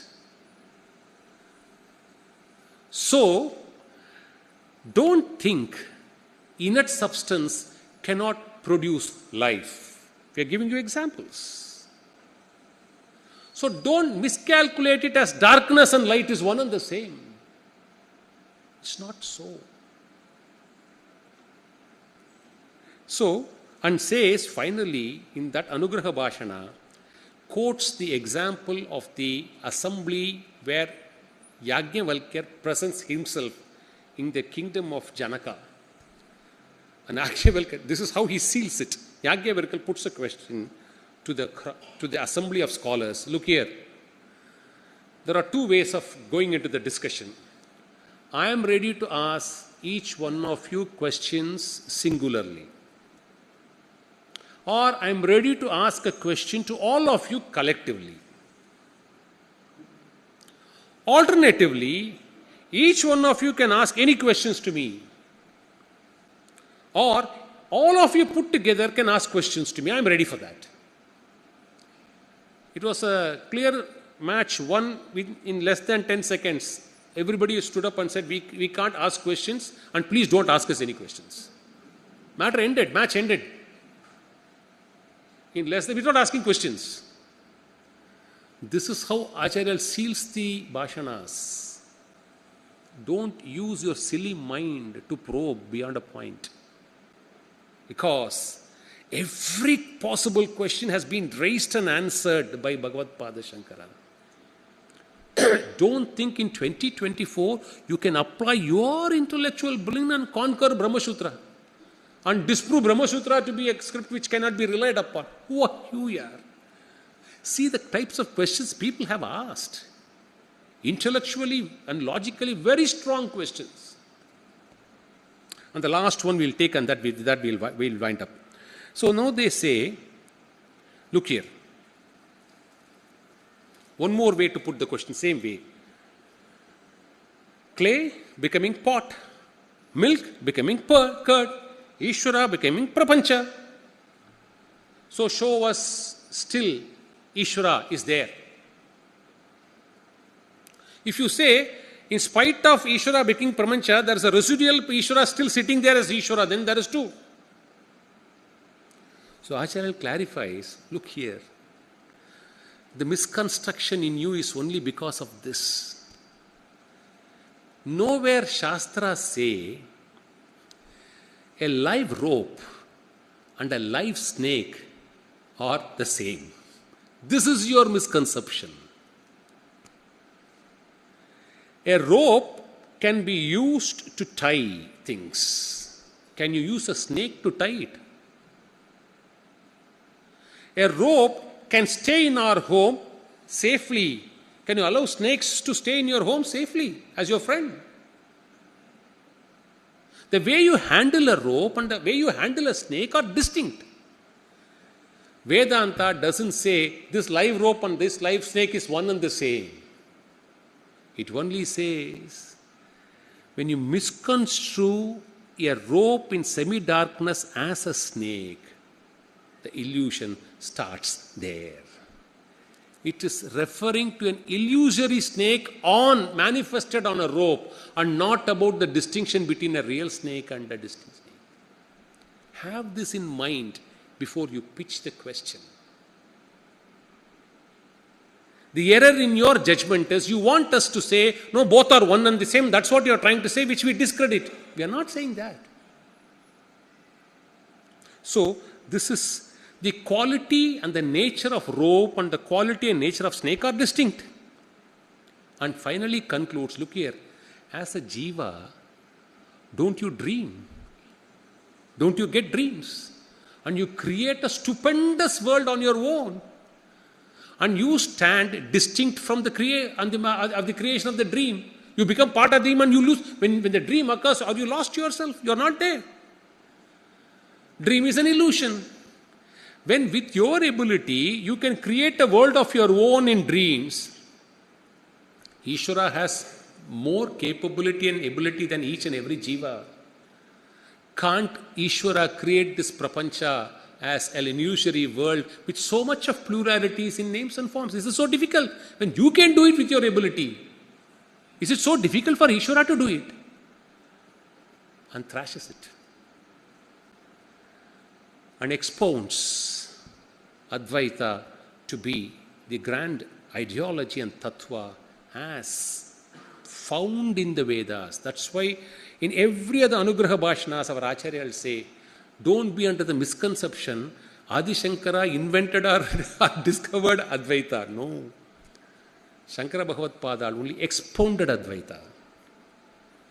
The truth of Advaita is seated in the Shrutis, says our Acharyas. And this is backed by the three commentaries of Bhagavad Pada Shankara in Brahma Sutra, Upanishad and Bhagavad Gita, which was contested vehemently. This was written in the 9th century. So, in 18th and 19th century, our Trayambak Shastrigal had to be reborn. That's why we narrated the story yesterday to you. His teacher was again Shankara Bhagavad Pada, nobody else. And he says this in his own stuti. And Bhanubhashya Prabhada comes out. So, same Shankara comes and teaches Shastrigal to write the text. shunning the objections raised between the 9th century and the 18th century. And in the 21st century, it is being reviewed by none other than Adi Shankara in the form of the 36th Jagadguru Shri Mahasannidhanam, in bringing this as one of the exclusive texts of the 26th through the Advaita Research Center. This is the continuity of this parampara. And it's 6:05, and so we will draw a close to Jagadguru Namanam Day 4. Tomorrow, we will see the section relating to the Vijayatras made by Shri Mahasannidhanam and the experiences countered by devotees during those Vijayatras. 2 days, today and yesterday, we have documented a lot of data because it's a saptaham, and one should know the breadth, depth, length, the magnitude and the magnificence of 50 years of divine love of Shri Mahasannidhanam. From where to, starting from a education to a hospital to handling a scholar on Advaita, see the bandwidth he had to connect. Let me read the list of people. This is something interesting. I just wanted to close it with this. This 50 years, Acharya has connected with whom? Common man, common woman, Vedic scholars, Shastric scholars, sannyasis, people in power, various social organization, educational organization, health bodies, various dharmic organization, various kumbhabhishekams, various branches, various research organization, and based on the divine command of Bhagavad Shankara, maintaining his anushtanas as a sannyasi. So these 2 days covered these holistic aspects of Acharya. Tomorrow we will do Vijayatra, and day after tomorrow the divine compassion shown to the devotees. So next 2 days it will be filled with episodes and experiences. Both days put together at least 35 to 40 such unique experiences we will keep sharing, and therefore we will now close today's talk. Sadashiva Samarambam Shankaracharya Madhyamam Asmatacharya Paryantam Vande Guru Parampara. Thank you so much, teacher.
कर्मणा न प्रजया धनेन त्यागे नैके अमृतत्वमानसो परेणनागं निहितं गुणानां विभ्राजते सद्यतयो विशन्ति वेदान्त विज्ञान सुनिश्चितार्था सन्न्यासयोगाद्यते शुद्धसत्त्वाः ते ब्रह्मलोके तु परान्तकाले परामृतात् परिमुच्यन्ते सर्वे दक्षं विपापं परमेश्वरं परमद्यसग्रस्थं तत्रापि नक्रं गगनं विशोकस्तस्मिन् गदन्तस्तुदुपासितव्यं यो वेद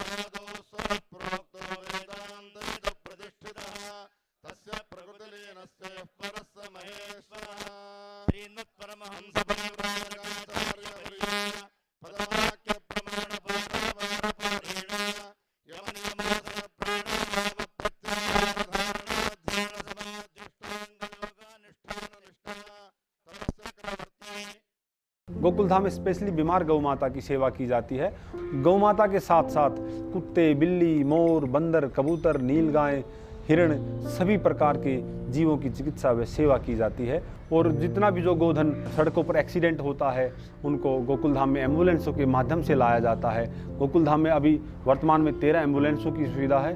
गोकुल धाम में अभी वर्तमान में 1000 से अधिक गोवंश उपचाराधीन है और गोकुल धाम ने पिछले 10 वर्षों में 80,000 से अधिक गोवंश की चिकित्सा व सेवा की है। बारिश का जो समय आता है उस समय हमारी एम्बुलेंस बिल्कुल ही कम पड़ जाती हैं। उस समय एक्सीडेंट ज़्यादा होते हैं और 60 से 70 गोवंश हमारे पास प्रतिदिन आते हैं। बारिश के समय की एक बार की एक घटना है कि हमारे पास एक कॉल आई कि एक गाय का रोड पर एक्सीडेंट हो गया है और जब हमारी एम्बुलेंस उस गौ माता को लेने के लिए पहुंची तब तक उस गौ माता ने तड़प तड़प कर अपने प्राण त्याग दिए थे। आप उस बछड़े की पीड़ा समझिए कि जो उसकी माँ सामने मरी पड़ी है और वो बेचारा गौ माता की तरफ, अपनी माँ की तरफ देख रहा है कि आज मेरी माँ को कोई बचाने वाला नहीं है। अगर हमारी माँ का ऐसे रोड पे एक्सीडेंट हो जाए और कोई हमारी मदद नहीं करे तो कितना कष्ट होता है। आप और हम इंसान तो सब बोल के बता सकते हैं, गौ माताएं बोल नहीं सकती। उनको भी पीड़ा होती है, उनको भी इतना ही कष्ट होता है, उनको भी इतना ही दर्द होता है जितना हमें होता है। मेरी आप सभी गौ भक्तों से प्रार्थना है कि आप गोकुल धाम में जो एम्बुलेंसों की कमी है उसको पूरा करने में गोकुल धाम की मदद कीजिए ताकि आगे कोई भविष्य में ऐसा बछड़ा अपनी माँ से अनाथ ना हो पाए और समय रहते हम जो हमारी सड़कों पर गौ माताएं जो एक्सीडेंट होती हैं, बीमार होती हैं, उनकी समय रहते हम जान बचा सकें, उनका उपचार कर सकें, उनकी सेवा कर सकें। जय गौ माता, जय गोपाल।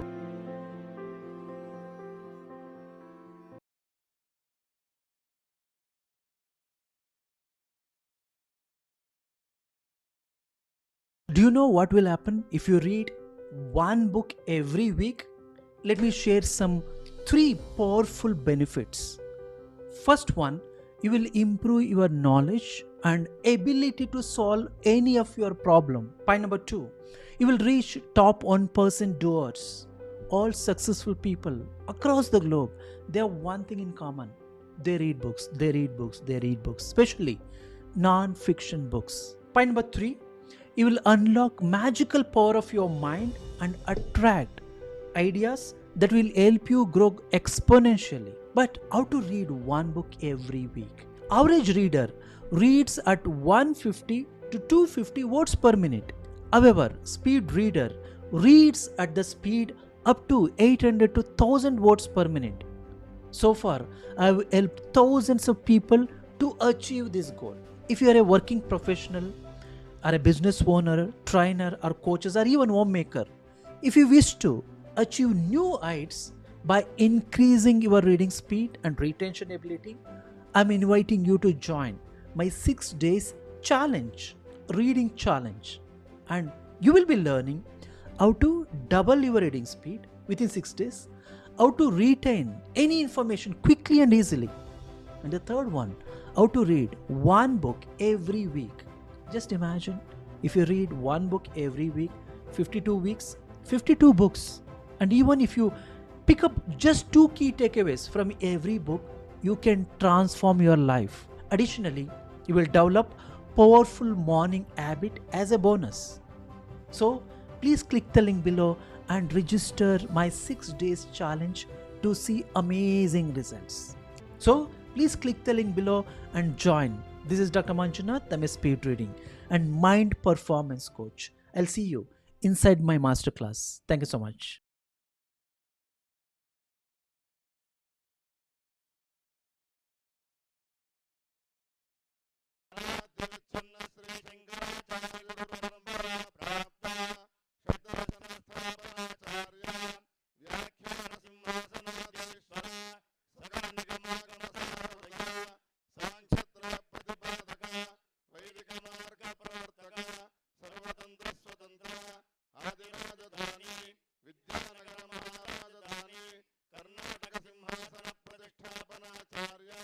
श्रीमद् राजाधिराज गुरु भूमंडलाचार्य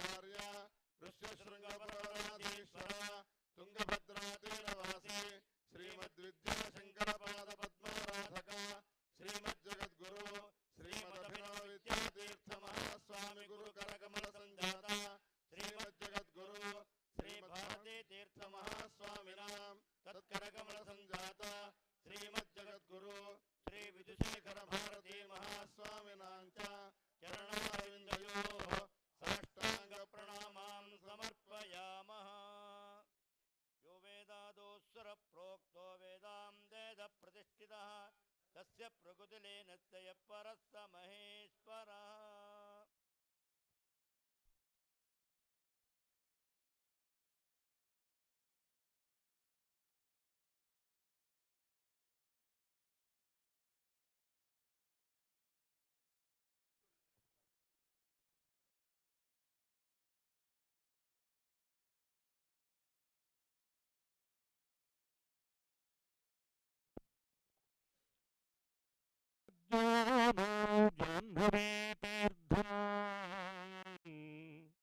विद्यातीर्थं विवेकिनां सर्वेषां सुखदं तीर्थं भारतीतीर्थमाश्रये विद्याविनयसम्पन्नं वीतरागं विवेकिनं वन्दे वेदान्ततत्त्वज्ञं విధుశేఖరభారతీం. జగద్గురువుల చరణకమలాలకు సభక్తిక ప్రణామాలు సహస్రాధికంగా మునుముందుగా సమర్పించుకుంటూ ఒక మహత్తరమైన ఆశయంతో ఒక బృహత్తరమైన ప్రణాళికతో గురుదేవుల దివ్య అనుగ్రహ ఆశీస్సులతో దర్శనం నిర్వహిస్తున్న ఈనాటి సంస్కృతాంధ్ర శతావధాన కార్యక్రమంలో తొలుతొలుతగా ఉభయ జగద్గురువుల శ్రీచరణాలకు నమోవాకాలు. సభలో సమావిష్టులైన విద్వద్వరేణ్యులందరికీ నమస్సుమాలు. ఈ కార్యక్రమం ఒక మంచి ఆశయంతో సనాతన ధర్మానికి శంఖారావాన్ని అందిస్తున్న శృంగేరి ఆధారంగా శతావధానం అనే ఒక ప్రక్రియను ఆధారం చేసుకుని కవితా రూపంలో సనాతన ధార్మిక వైభవాన్ని జగద్వ్యాప్తం చేయాలనే మంచి సంకల్పంతో జగద్గురువులు ఈ కార్యక్రమానికి అనుమతించారు. జగద్గురువులకు కృతజ్ఞతాపూర్వకమైన నమస్సులు అందిస్తూ ఈనాటి కార్యక్రమం ప్రత్యేకమైన ఒక వేదికగా ఏర్పాటైంది. ఆ వేదికను పరిచయం చేస్తారు. Don't risk losing the photos and videos from your phone. This innovative device makes it easy to back up your smartphone in seconds. You don't need to be a computer or phone expert. It's compatible with all devices such as Android and iPhone, and you can free up storage in seconds without ever paying for cloud storage again. It was created by Alex, an electrical engineering college student. Alex observed a trend where 3 out of 5 Brits lose their irreplaceable family memories due to technical issues. Gifted with engineering skills, Alex created a more effective and simpler way to store your data that you could use anywhere without needing to pay a smartphone engineer or for cloud services. After 8 months of research and countless beta tests, SANKARA was born. This small device can safely back up and store thousands of pictures and videos within seconds. The patented port head can be used to connect to your Android, iPhone, tablet, or computer, and in just a few seconds, you'll have all your data stored on your SANKARA. SANKARA uses universal backup technology, a new technology that is easy to use and 10 times faster than cloud storage or external drives. It's completely free. There's no need to deal with complicated software installations or pay for subscriptions. Simply insert the SANKARA into your device and press go.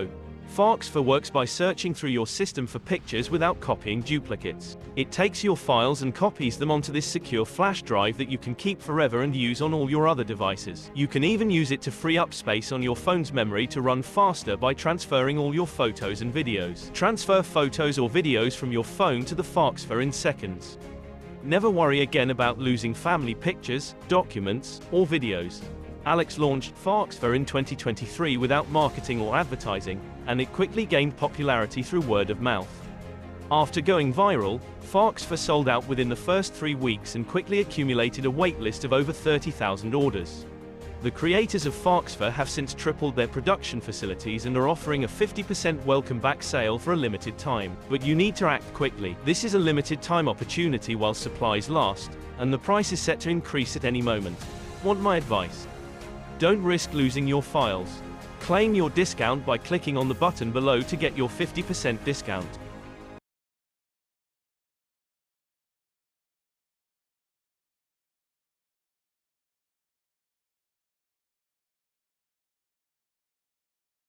Shri పురాణం మహేశ్వర శర్మ గారు.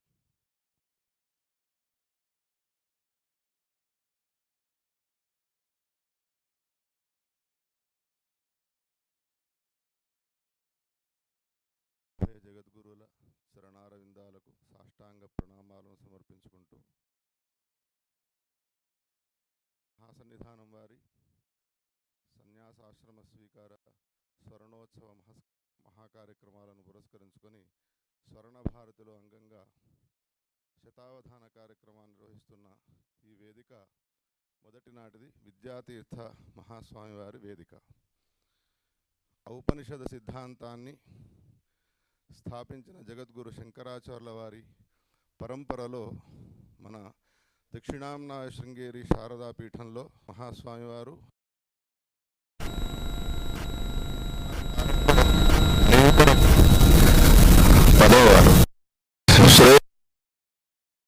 పదవవారు శ్రీ విద్యాతీర్థ మహాస్వామివారు. ఔపనిషద సిద్ధాంతాన్ని అమృతాన్ని సేచనం చేస్తూ ఉన్నటువంటి వారై మనందరినీ కూడా తరింపజేసినారు. ఎవరి యొక్క నామాన్ని స్మరిస్తే చాలు మనకున్నటువంటి అనేక జన్మల పాపాలు తరిస్తాయో అటువంటి మహనీయమూర్తి. లంబికా యోగాన్ని అవలంబించి తాను జీవసమాధిగా వెళ్ళి ఎవ్వరూ కూడా తనను చూడకూడదు అని నిషేధాలు చెప్పినప్పటికీ కూడా కొంతమంది వారిని దర్శించడం కోసమే సాహసం చేయగా లింగ రూపంలో వారు దర్శన ఇచ్చినారు. వారికి దివ్యమైనటువంటి ఆలయాన్ని నిర్మించి వారి శిష్యులు విద్యారణ్యుల వారు భారతీ తీర్థ మహాస్వామి వారు మనకు ఒక దివ్యమైనటువంటి ఆలయాన్ని నిర్మింపజేసి మనం ఈనాడు చూస్తున్నటువంటి శృంగేరి క్షేత్రంలోని అనేక ఆలయాల్లో విశేషమైనటువంటి ఆలయము విద్యాశంకరుల ఆలయముని మనమంతా కూడా దర్శిస్తున్నాము. ఏ ఆలయంలోనైతే ఆయా మాసములకు సంబంధించిన సూర్యకిరణాలు ఆయా స్తంభములో పడుతూ ఉంటాయో అటువంటి మహనీయమూర్తి వారికి సంబంధించిన స్మరణతో కూడుకొని మొదటి సభ ఈనాడు ప్రారంభమవుతున్నది. మనమంతా కూడా ధన్యజీవులం. Mahadeva.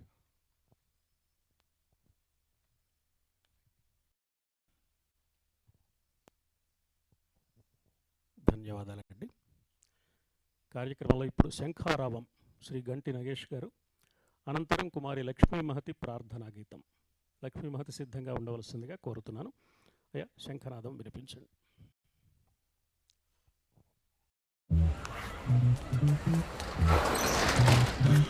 Circle it. Circle, you let me circle it.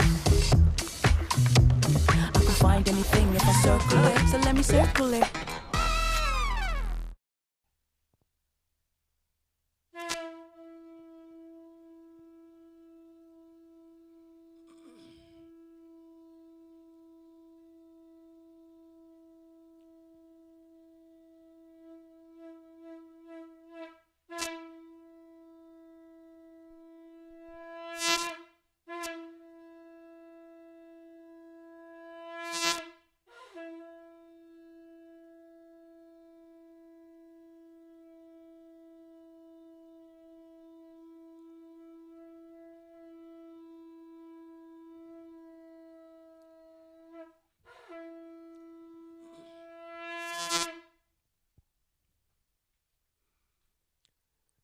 కార్యక్రమ నిర్వాహకుల పక్షాన దర్శనం మాసపత్రిక సంపాదకులు శ్రీ వెంకటరమణ శర్మ గారు ప్రస్తావన అందిస్తారు.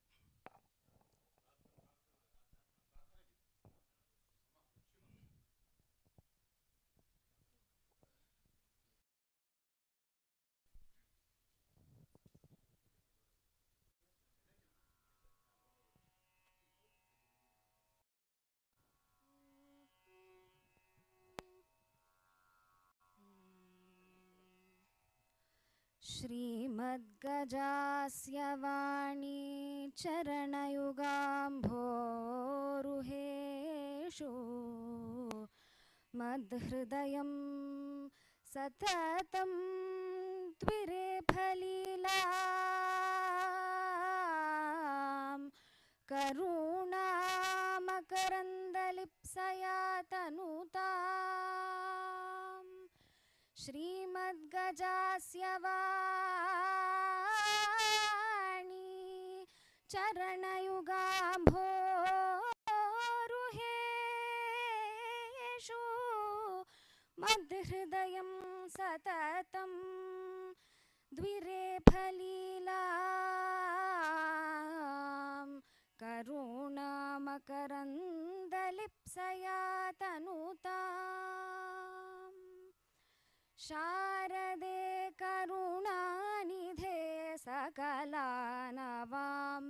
सदा जनान् शारदे करुणानिधे सकलानवाम्ब सदा जनान् चारणादिमगीतवैभवपूरिताखिल दिक्तते शारदे करुणानिधे सकलानवाम्ब सदा जनान् चारणादिमगीतवैभवपूरिताखिल दिक्तते शारदे करुणानिधे भर्मभूषण भूषिते वररत्नमौलिविराजिते भर्मभूषण भूषिते वररत्नमौलिविराजिते शर्मदायिनि कर्ममोचिनि निर्मलं कुरु मानसं शारदे करुणानिधे सकलानवाम्ब सदा जनान् हस्तसन्धृतपुस्तकाक्षपटी सुधाघटमुद्रिके हस्तसन्धृतपुस्तकाक्षपटी सुधाघटमुद्रिके कस्तवास्ति हि वर्णने चतुरो नरः खचरोऽथवा शारदे करुणानिधे सकलानवाम्ब सदा जनान् चारणादिमगीतवैभवपूरिताखिल दिक्तते शारदे करुणानिधे शारदे करुणानिधे शारदे करुणानिधे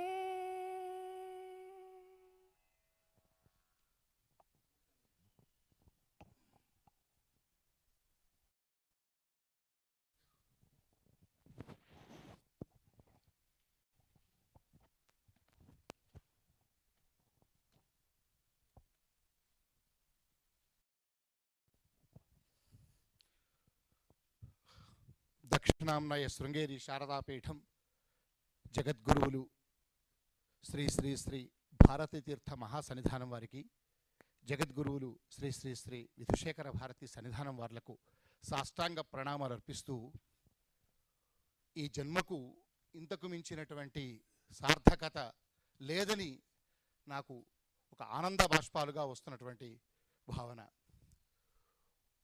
ఒకనాడు జగద్గురువులు 2012లో తెలుగునాట విజయయాత్రకు వేంచేస్తున్నారు అని తెలుసుకోగానే 6 నెలల ముందు చెన్నైకి వెళ్ళి సాష్టాంగ ప్రణామాలు చేసి గురువుగారు తమరితో భాగ్యనగరంలో ఒక సార్వజనిక సభ ఏర్పాటుకు మమ్మకు అనుమతించండి అనగానే ఒక్క క్షణం ఆలోచించకుండా వారు అనుగ్రహించి దివ్యంగా భవ్యంగా లలిత కళాతోరణంలో భాగ్యనగరంలో గురువందన సభ ఏర్పాటు చేయడానికి ఆనాడు అవకాశం ఇచ్చి నా జన్మ ధన్యం చేశారు.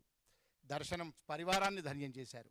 మళ్ళీ జగద్గురువులు సన్యాసాశ్రమం తీసుకుని 50 ఏళ్ళు పూర్తయిన సందర్భంగా భవ్యంగా దివ్యంగా జరుగుతున్న సువర్ణ భారతి మహోత్సవాల్లో ఈ శృంగేరి శంకర మఠంలో మహాత్ములు నడయాడినటువంటి ఈ నేలలో సాక్షాత్తు శారదాంబ కొలువైనటువంటి ఇక్కడ ఒక చక్కని తెలుగు సాహిత్య కార్యక్రమం శతావధానం ఏర్పాటు చేద్దాము.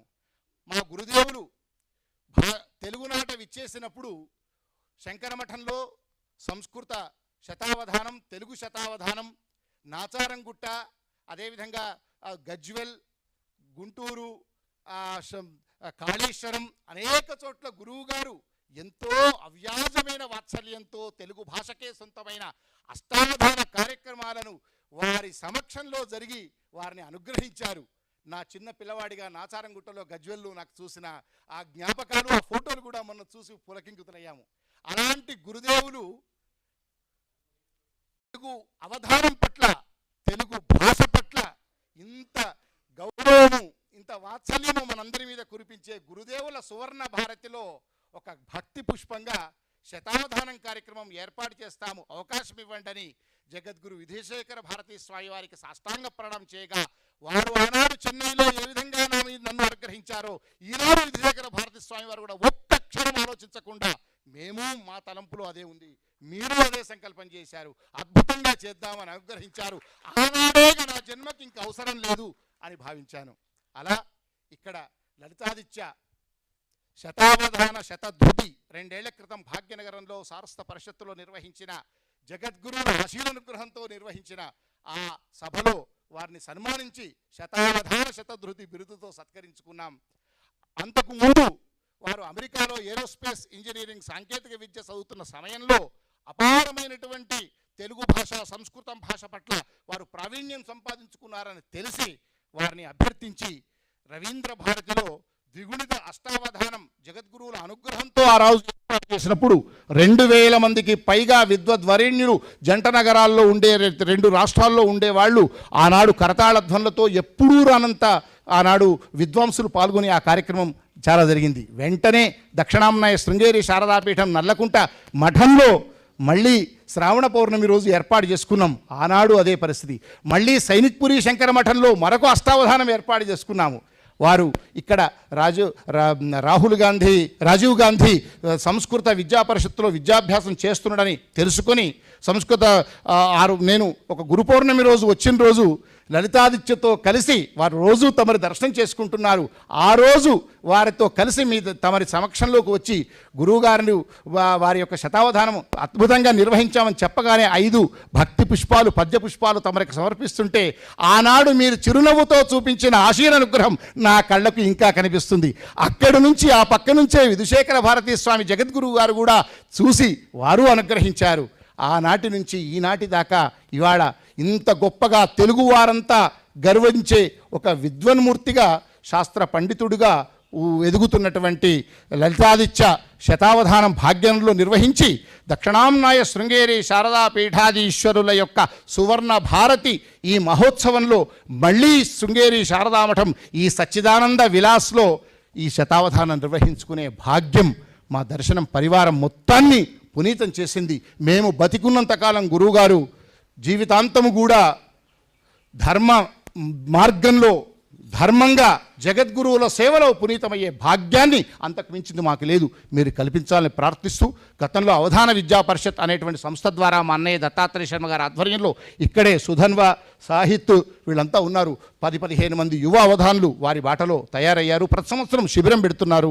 ఇలా వీలైనంత వరకు తెలుగు భాష కోసం, ధర్మం కోసం మేము చేసే కార్యక్రమాలకు తమరు ఎల్లవేళలా అనుగ్రహించి మమ్మల్ని ధర్మ మార్గంలో ఉండేలా చేయాలని సాష్టాంగ ప్రణామాలతో ప్రార్థిస్తూ ఈ జన్మకు ఇది చాలని ఆనందంగా చేస్తూ సాష్టాంగ ప్రణామాలు.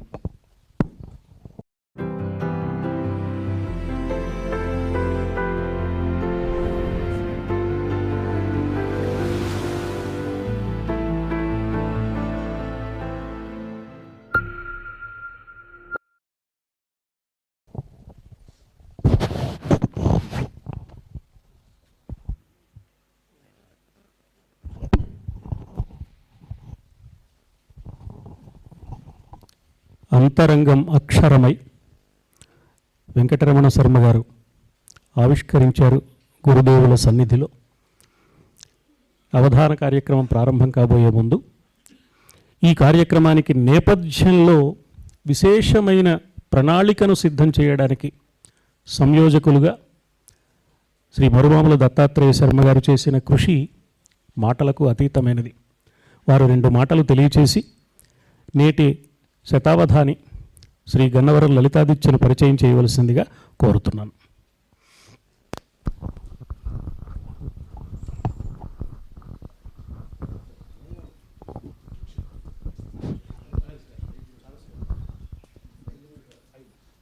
శ్రీమాతృగురుభ్యో నమః. అఖండమండలాకారం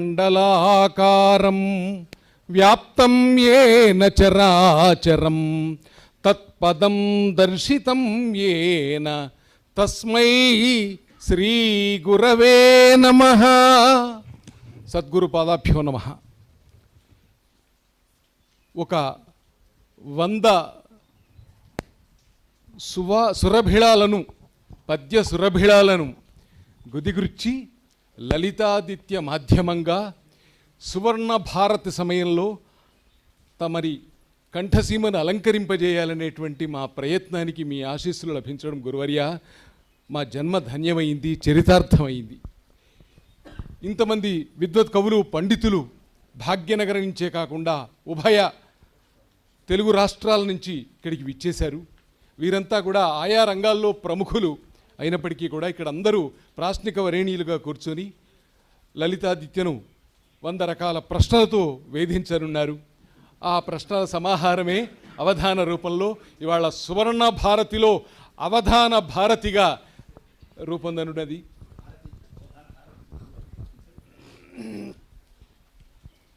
అవధానం ఇది మీకు చాలా చాలా ఇష్టమైనటువంటి ప్రక్రియ. ఎన్నో అవధానాలను తమ అపార కరుణా కటాక్ష వీక్షణాలతో సుసంపన్నం చేసినటువంటి సంఘటనలు మేము చాలా చూసాం, చాలా ఆనందించాం. ఎన్నో చోట్ల భవన విజయాలన్నా అవధానాలన్నా తమరు చూపే మక్కువ ఇంత అంతా కాదు. అవధానం ఒక ఆర్ష విద్యయగు, అవధానం ఒక ఆర్ష విద్యయగు అత్యాశ్చర్య మేధారణంబు, అవధానంబన జ్ఞానయోగమగు సద్యస్ఫూర్తి శోభిల్లగా, అవధానం విధి ధారణా ధిషణ ధృత్యాశూక్తి వాగ్వైఖరిన్, కవనం బల్లెడు ధీరతా గరిమయౌ కావ్యానుసంధానమై. అటువంటి వాగ్దేవి అర్చనగా లలితాదిత్య శతావధానం జరగాలని ఇక్కడున్న ప్రాష్టికులంతా కూడా వారి అసలు నిజానికి ఒక్కొక్కరిని పరిచయం చేయడానికి చాలా సమయం పట్టవచ్చు, కానీ వారందరినీ మహనీయులు అని ఒక్క మాటతో పరిచయం చేస్తూ ఈ అవధానాన్ని ప్రారంభించవలసిందిగా కోరుతున్నాను.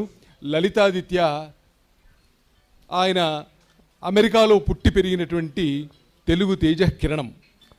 అమెరికాలో పుట్టిన ప్రాగ్ దేశంలో ఉన్నటువంటి పండితులను సైతం ఆశ్చర్యపరుస్తున్నటువంటి పశ్చిమ దేశంలో పుట్టిన భానుడతడు.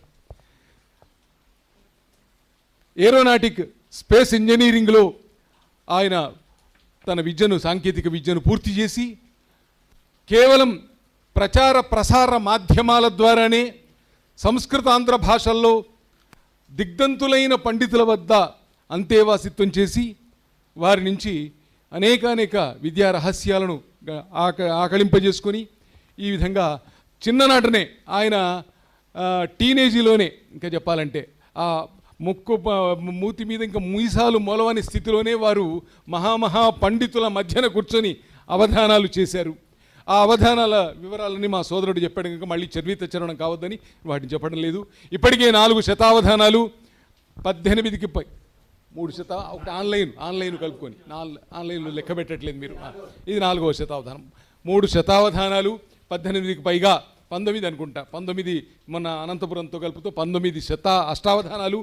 వీటితో పాటుగా వందలాది ధార్మిక ప్రవచనాలు చేస్తూ ఇప్పటికే సాహిత్య రంగంలో తనదైనటువంటి నైపుణ్యాన్ని ప్రకటించుకున్నాడు. శాస్త్ర సాంకేతిక రంగాలతో పాటు ఆధ్యాత్మిక ధార్మిక సాహిత్య రంగాల్లో కూడా విశేషమైన ప్రతిభ కనపరుస్తున్న ఈ లలితాదిత్య పుట్టి నేర్చినాడా పుట్టక నేర్చినాడా అని అనిపించేంత గొప్ప మహాపండితుడు.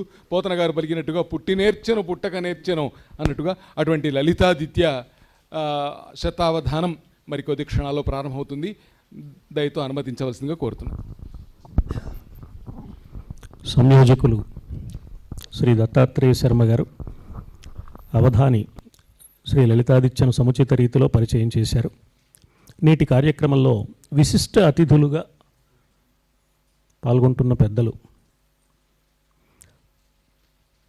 గురుసేవా నిరత శ్రీ పిఏ మురళి గారు, శృంగేరి సిఇఓ అడ్మినిస్ట్రేటర్ వారు, అలాగే శ్రీ తంగిరాల దక్షిణామూర్తి గారు, ఆ పెద్దలిద్దరికీ హృదయపూర్వకంగా స్వాగత సుమాంజలిని సమర్పిస్తూ నేటి కార్యక్రమంలో గౌరవ అతిథులుగా పాల్గొంటున్న మాన్య మహోదయులు, మహామహోపాధ్యాయులు ఆచార్య శలాక రఘునాథ శర్మ గారు తమ ఆశీస్సులు చిరంజీవికి అందించవలసిందిగా కోరుతున్నాం. ఓం విఘ్నేశ్వరం విఘ్నశాంత్యై వాణీం వాచః ప్రవృత్తయే గురూన్ గూఢార్థభానాయ ప్రణమామి పునః పునః. ఉభయ జగద్గురువుల పాదార విందాలకు సాష్టాంగ దండ ప్రణామం. త్వమేవాహం త్వమేవాహం త్వమేవాహం న సంశయః అని శారదా పరమేశ్వరి చేత అనిపించుకున్న కాళిదాస మహాకవి నాట్యమును చాక్షుష క్రతువు అని అన్నాడు. వారి దారిలో మనం సంభావన చేస్తే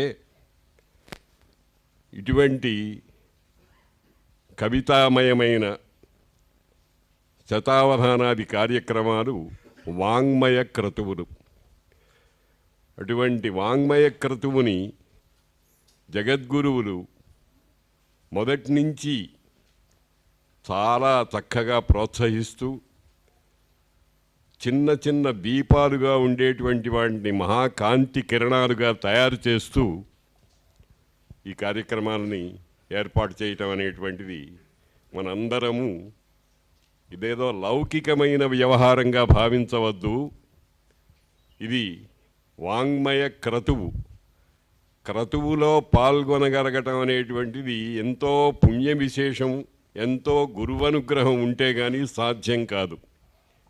అటువంటి మహా వాంగ్మయ క్రతురూపమైన ఈ శతావధాన కార్యక్రమాన్ని సంకల్పించిన వారికి, ఆమోదించిన వారికి కర్త కారయిత చైవ ప్రేరకశ్చ అనుమోదక అని నాలుగు రకాలైన వాళ్ళని, వీళ్ళందరిలో ఒక విచిత్రమైనటువంటి వాంగ్మయ తేజస్సుని నింపినటువంటి జగద్గురువులకు సాష్టాంగ దండ ప్రణామాలు చేస్తూ తర్వాతి కార్యక్రమాన్ని చేయవలసిందిగా ప్రార్థిస్తున్నాను. సంక్షిప్తంగా అంతరంగాన్ని ఆవిష్కరిస్తూ తరువాత మాట్లాడబోయే వారికి కూడా ఆచరణాత్మకమైన సూచన చేశారు పెద్దలు శలాక రఘునాథ శర్మ గారు. వారికి ధన్యవాదాలు అందిస్తూ మరొక గౌరవ అతిథిగా పాల్గొంటున్న మాన్య మహోదయులు, నిన్నటి వరకు భాగవత సప్తాహాన్ని ఇక్కడ జగజ్జగీయమానంగా నిర్వహించిన పౌరాణికులు శ్రీ పురాణం మహేశ్వర శర్మ గారు 4 మాటలు మనవి చేయవలసిందిగా కోరుతున్నాను. వారు ఇంతకు ముందే జగద్గురు వేదికను పరిచయం చేసే సందర్భంలో తమ అభిప్రాయాన్ని చెప్పారు. ఆదిశంకరు శ్రీ దివ్యపాదములకు శారదా చంద్రమౌళీశ చరణములకు శృంగగిరి గురువుల పాదసీమకెప్పుడు ప్రణతులర్పింతుత నివార భక్తితోడా అని జగద్గురువులకు నమస్కరిస్తూ అవధాన కార్యక్రమాన్ని మనం ప్రారంభించుకుందాం. అమ్మా, నీ అనుగ్రహం ఉంటే అసాధ్యం లేదని ఎందరెందరి జీవన వైఖరిలో నిరూపించాయమ్మా. నీ అనుగ్రహానికి తోడు నీ స్వరూపమైన జగద్గురువుల అనుగ్రహాన్ని కూడా పుక్కిట పంట అందుకోగలిగిన అదృష్టశాలి ఈనాడు శతావధానాన్ని నిర్వహిస్తున్న చిరంజీవి గన్నవరం లలితాదిత్య. వయస్సున పిన్న వైదుషిలో మిన్న అయి విద్యా వినయ సంపన్నుడై సాంకేతిక విజ్ఞానంతో పాటు సాంస్కృతిక విజ్ఞానాన్ని కూడా గుండె నిండా నింపుకొని మానవజాతికి మార్గదర్శకమైన మహనీయుడిగా వెలుగొందుతూ చిన్న వయస్సులోనే వైభవ శిఖరాలు అందుకుంటూ మనందరికీ ప్రీతిపాత్రుడైన మహనీయుడు చిరంజీవి గన్నవరం లలితాదిత్య. కేవలం వయస్సులో పెద్దవాడిని కాబట్టి చిరంజీవి అంటున్నాను. విద్యలో అతడు మహోన్నతమైన శిఖరాలు అధిరోహించడం మా అందరికీ ఆనందదాయకమైన విషయం. డాక్టర్ ధూళిపాళ మహాదేవమణి గారి శిక్షణలో అవధాన విద్యకు మెరుగులు దిద్దుకొని వచ్చారండి. మహాదేవమణి గారు వచ్చారు. వారి శిక్షణలో అవధాన విద్యకు మెరుగులు దిద్దుకుని ఎందరో విద్వాంసుల సహకారంతో వివిధ శాస్త్రాలలో ప్రావీణ్యాన్ని సంపాదించిన లలితాదిత్యకు అమ్మ అనుగ్రహం పరిపూర్ణంగా ఉంటుంది. లలితాదిత్య ఇప్పుడే పెద్దలు చెప్పారు చాక్షుష క్రతువు అని. ఇదొక మహాయజ్ఞం. ప్రణవమున నిల్చి తన వీక్షణమున లోకములేలు శారద. ప్రణవమున నిల్చి తన వీక్షణమున లోకములేలు శారద. తగు రక్షణను సగుత దీక్షా కంకణము ధరింపుము నెరపుము కవన హవనమున్ అని లలితాదిత్యని కోరుకుంటూ దర్శనమిది సత్కవిత ప్రదర్శనమిద్ది. అవధానం ప్రదర్శన కళ అని పెద్దలు తెలియజేస్తారు. సత్కవిత ప్రదర్శనమిద్ది గురు సన్నిధాన మహత్ సందర్శనమిది. గురు కృపకు నిదర్శనమిదియే అవధానం ఇదియే అని సభాసదులందరికీ వినయపూర్వకంగా విజ్ఞప్తి చేసుకుంటూ అవధానాన్ని గురుదేవత ప్రార్థనతో ప్రారంభించవలసిందిగా లలితాదిత్యను కోరుకుంటున్నాను. ప్రార్థన అయిన తర్వాత గురుదేవత ప్రార్థన చిరంజీవి చేసిన తర్వాత గురుదేవులు అనుగ్రహ భాషణం చేస్తారు.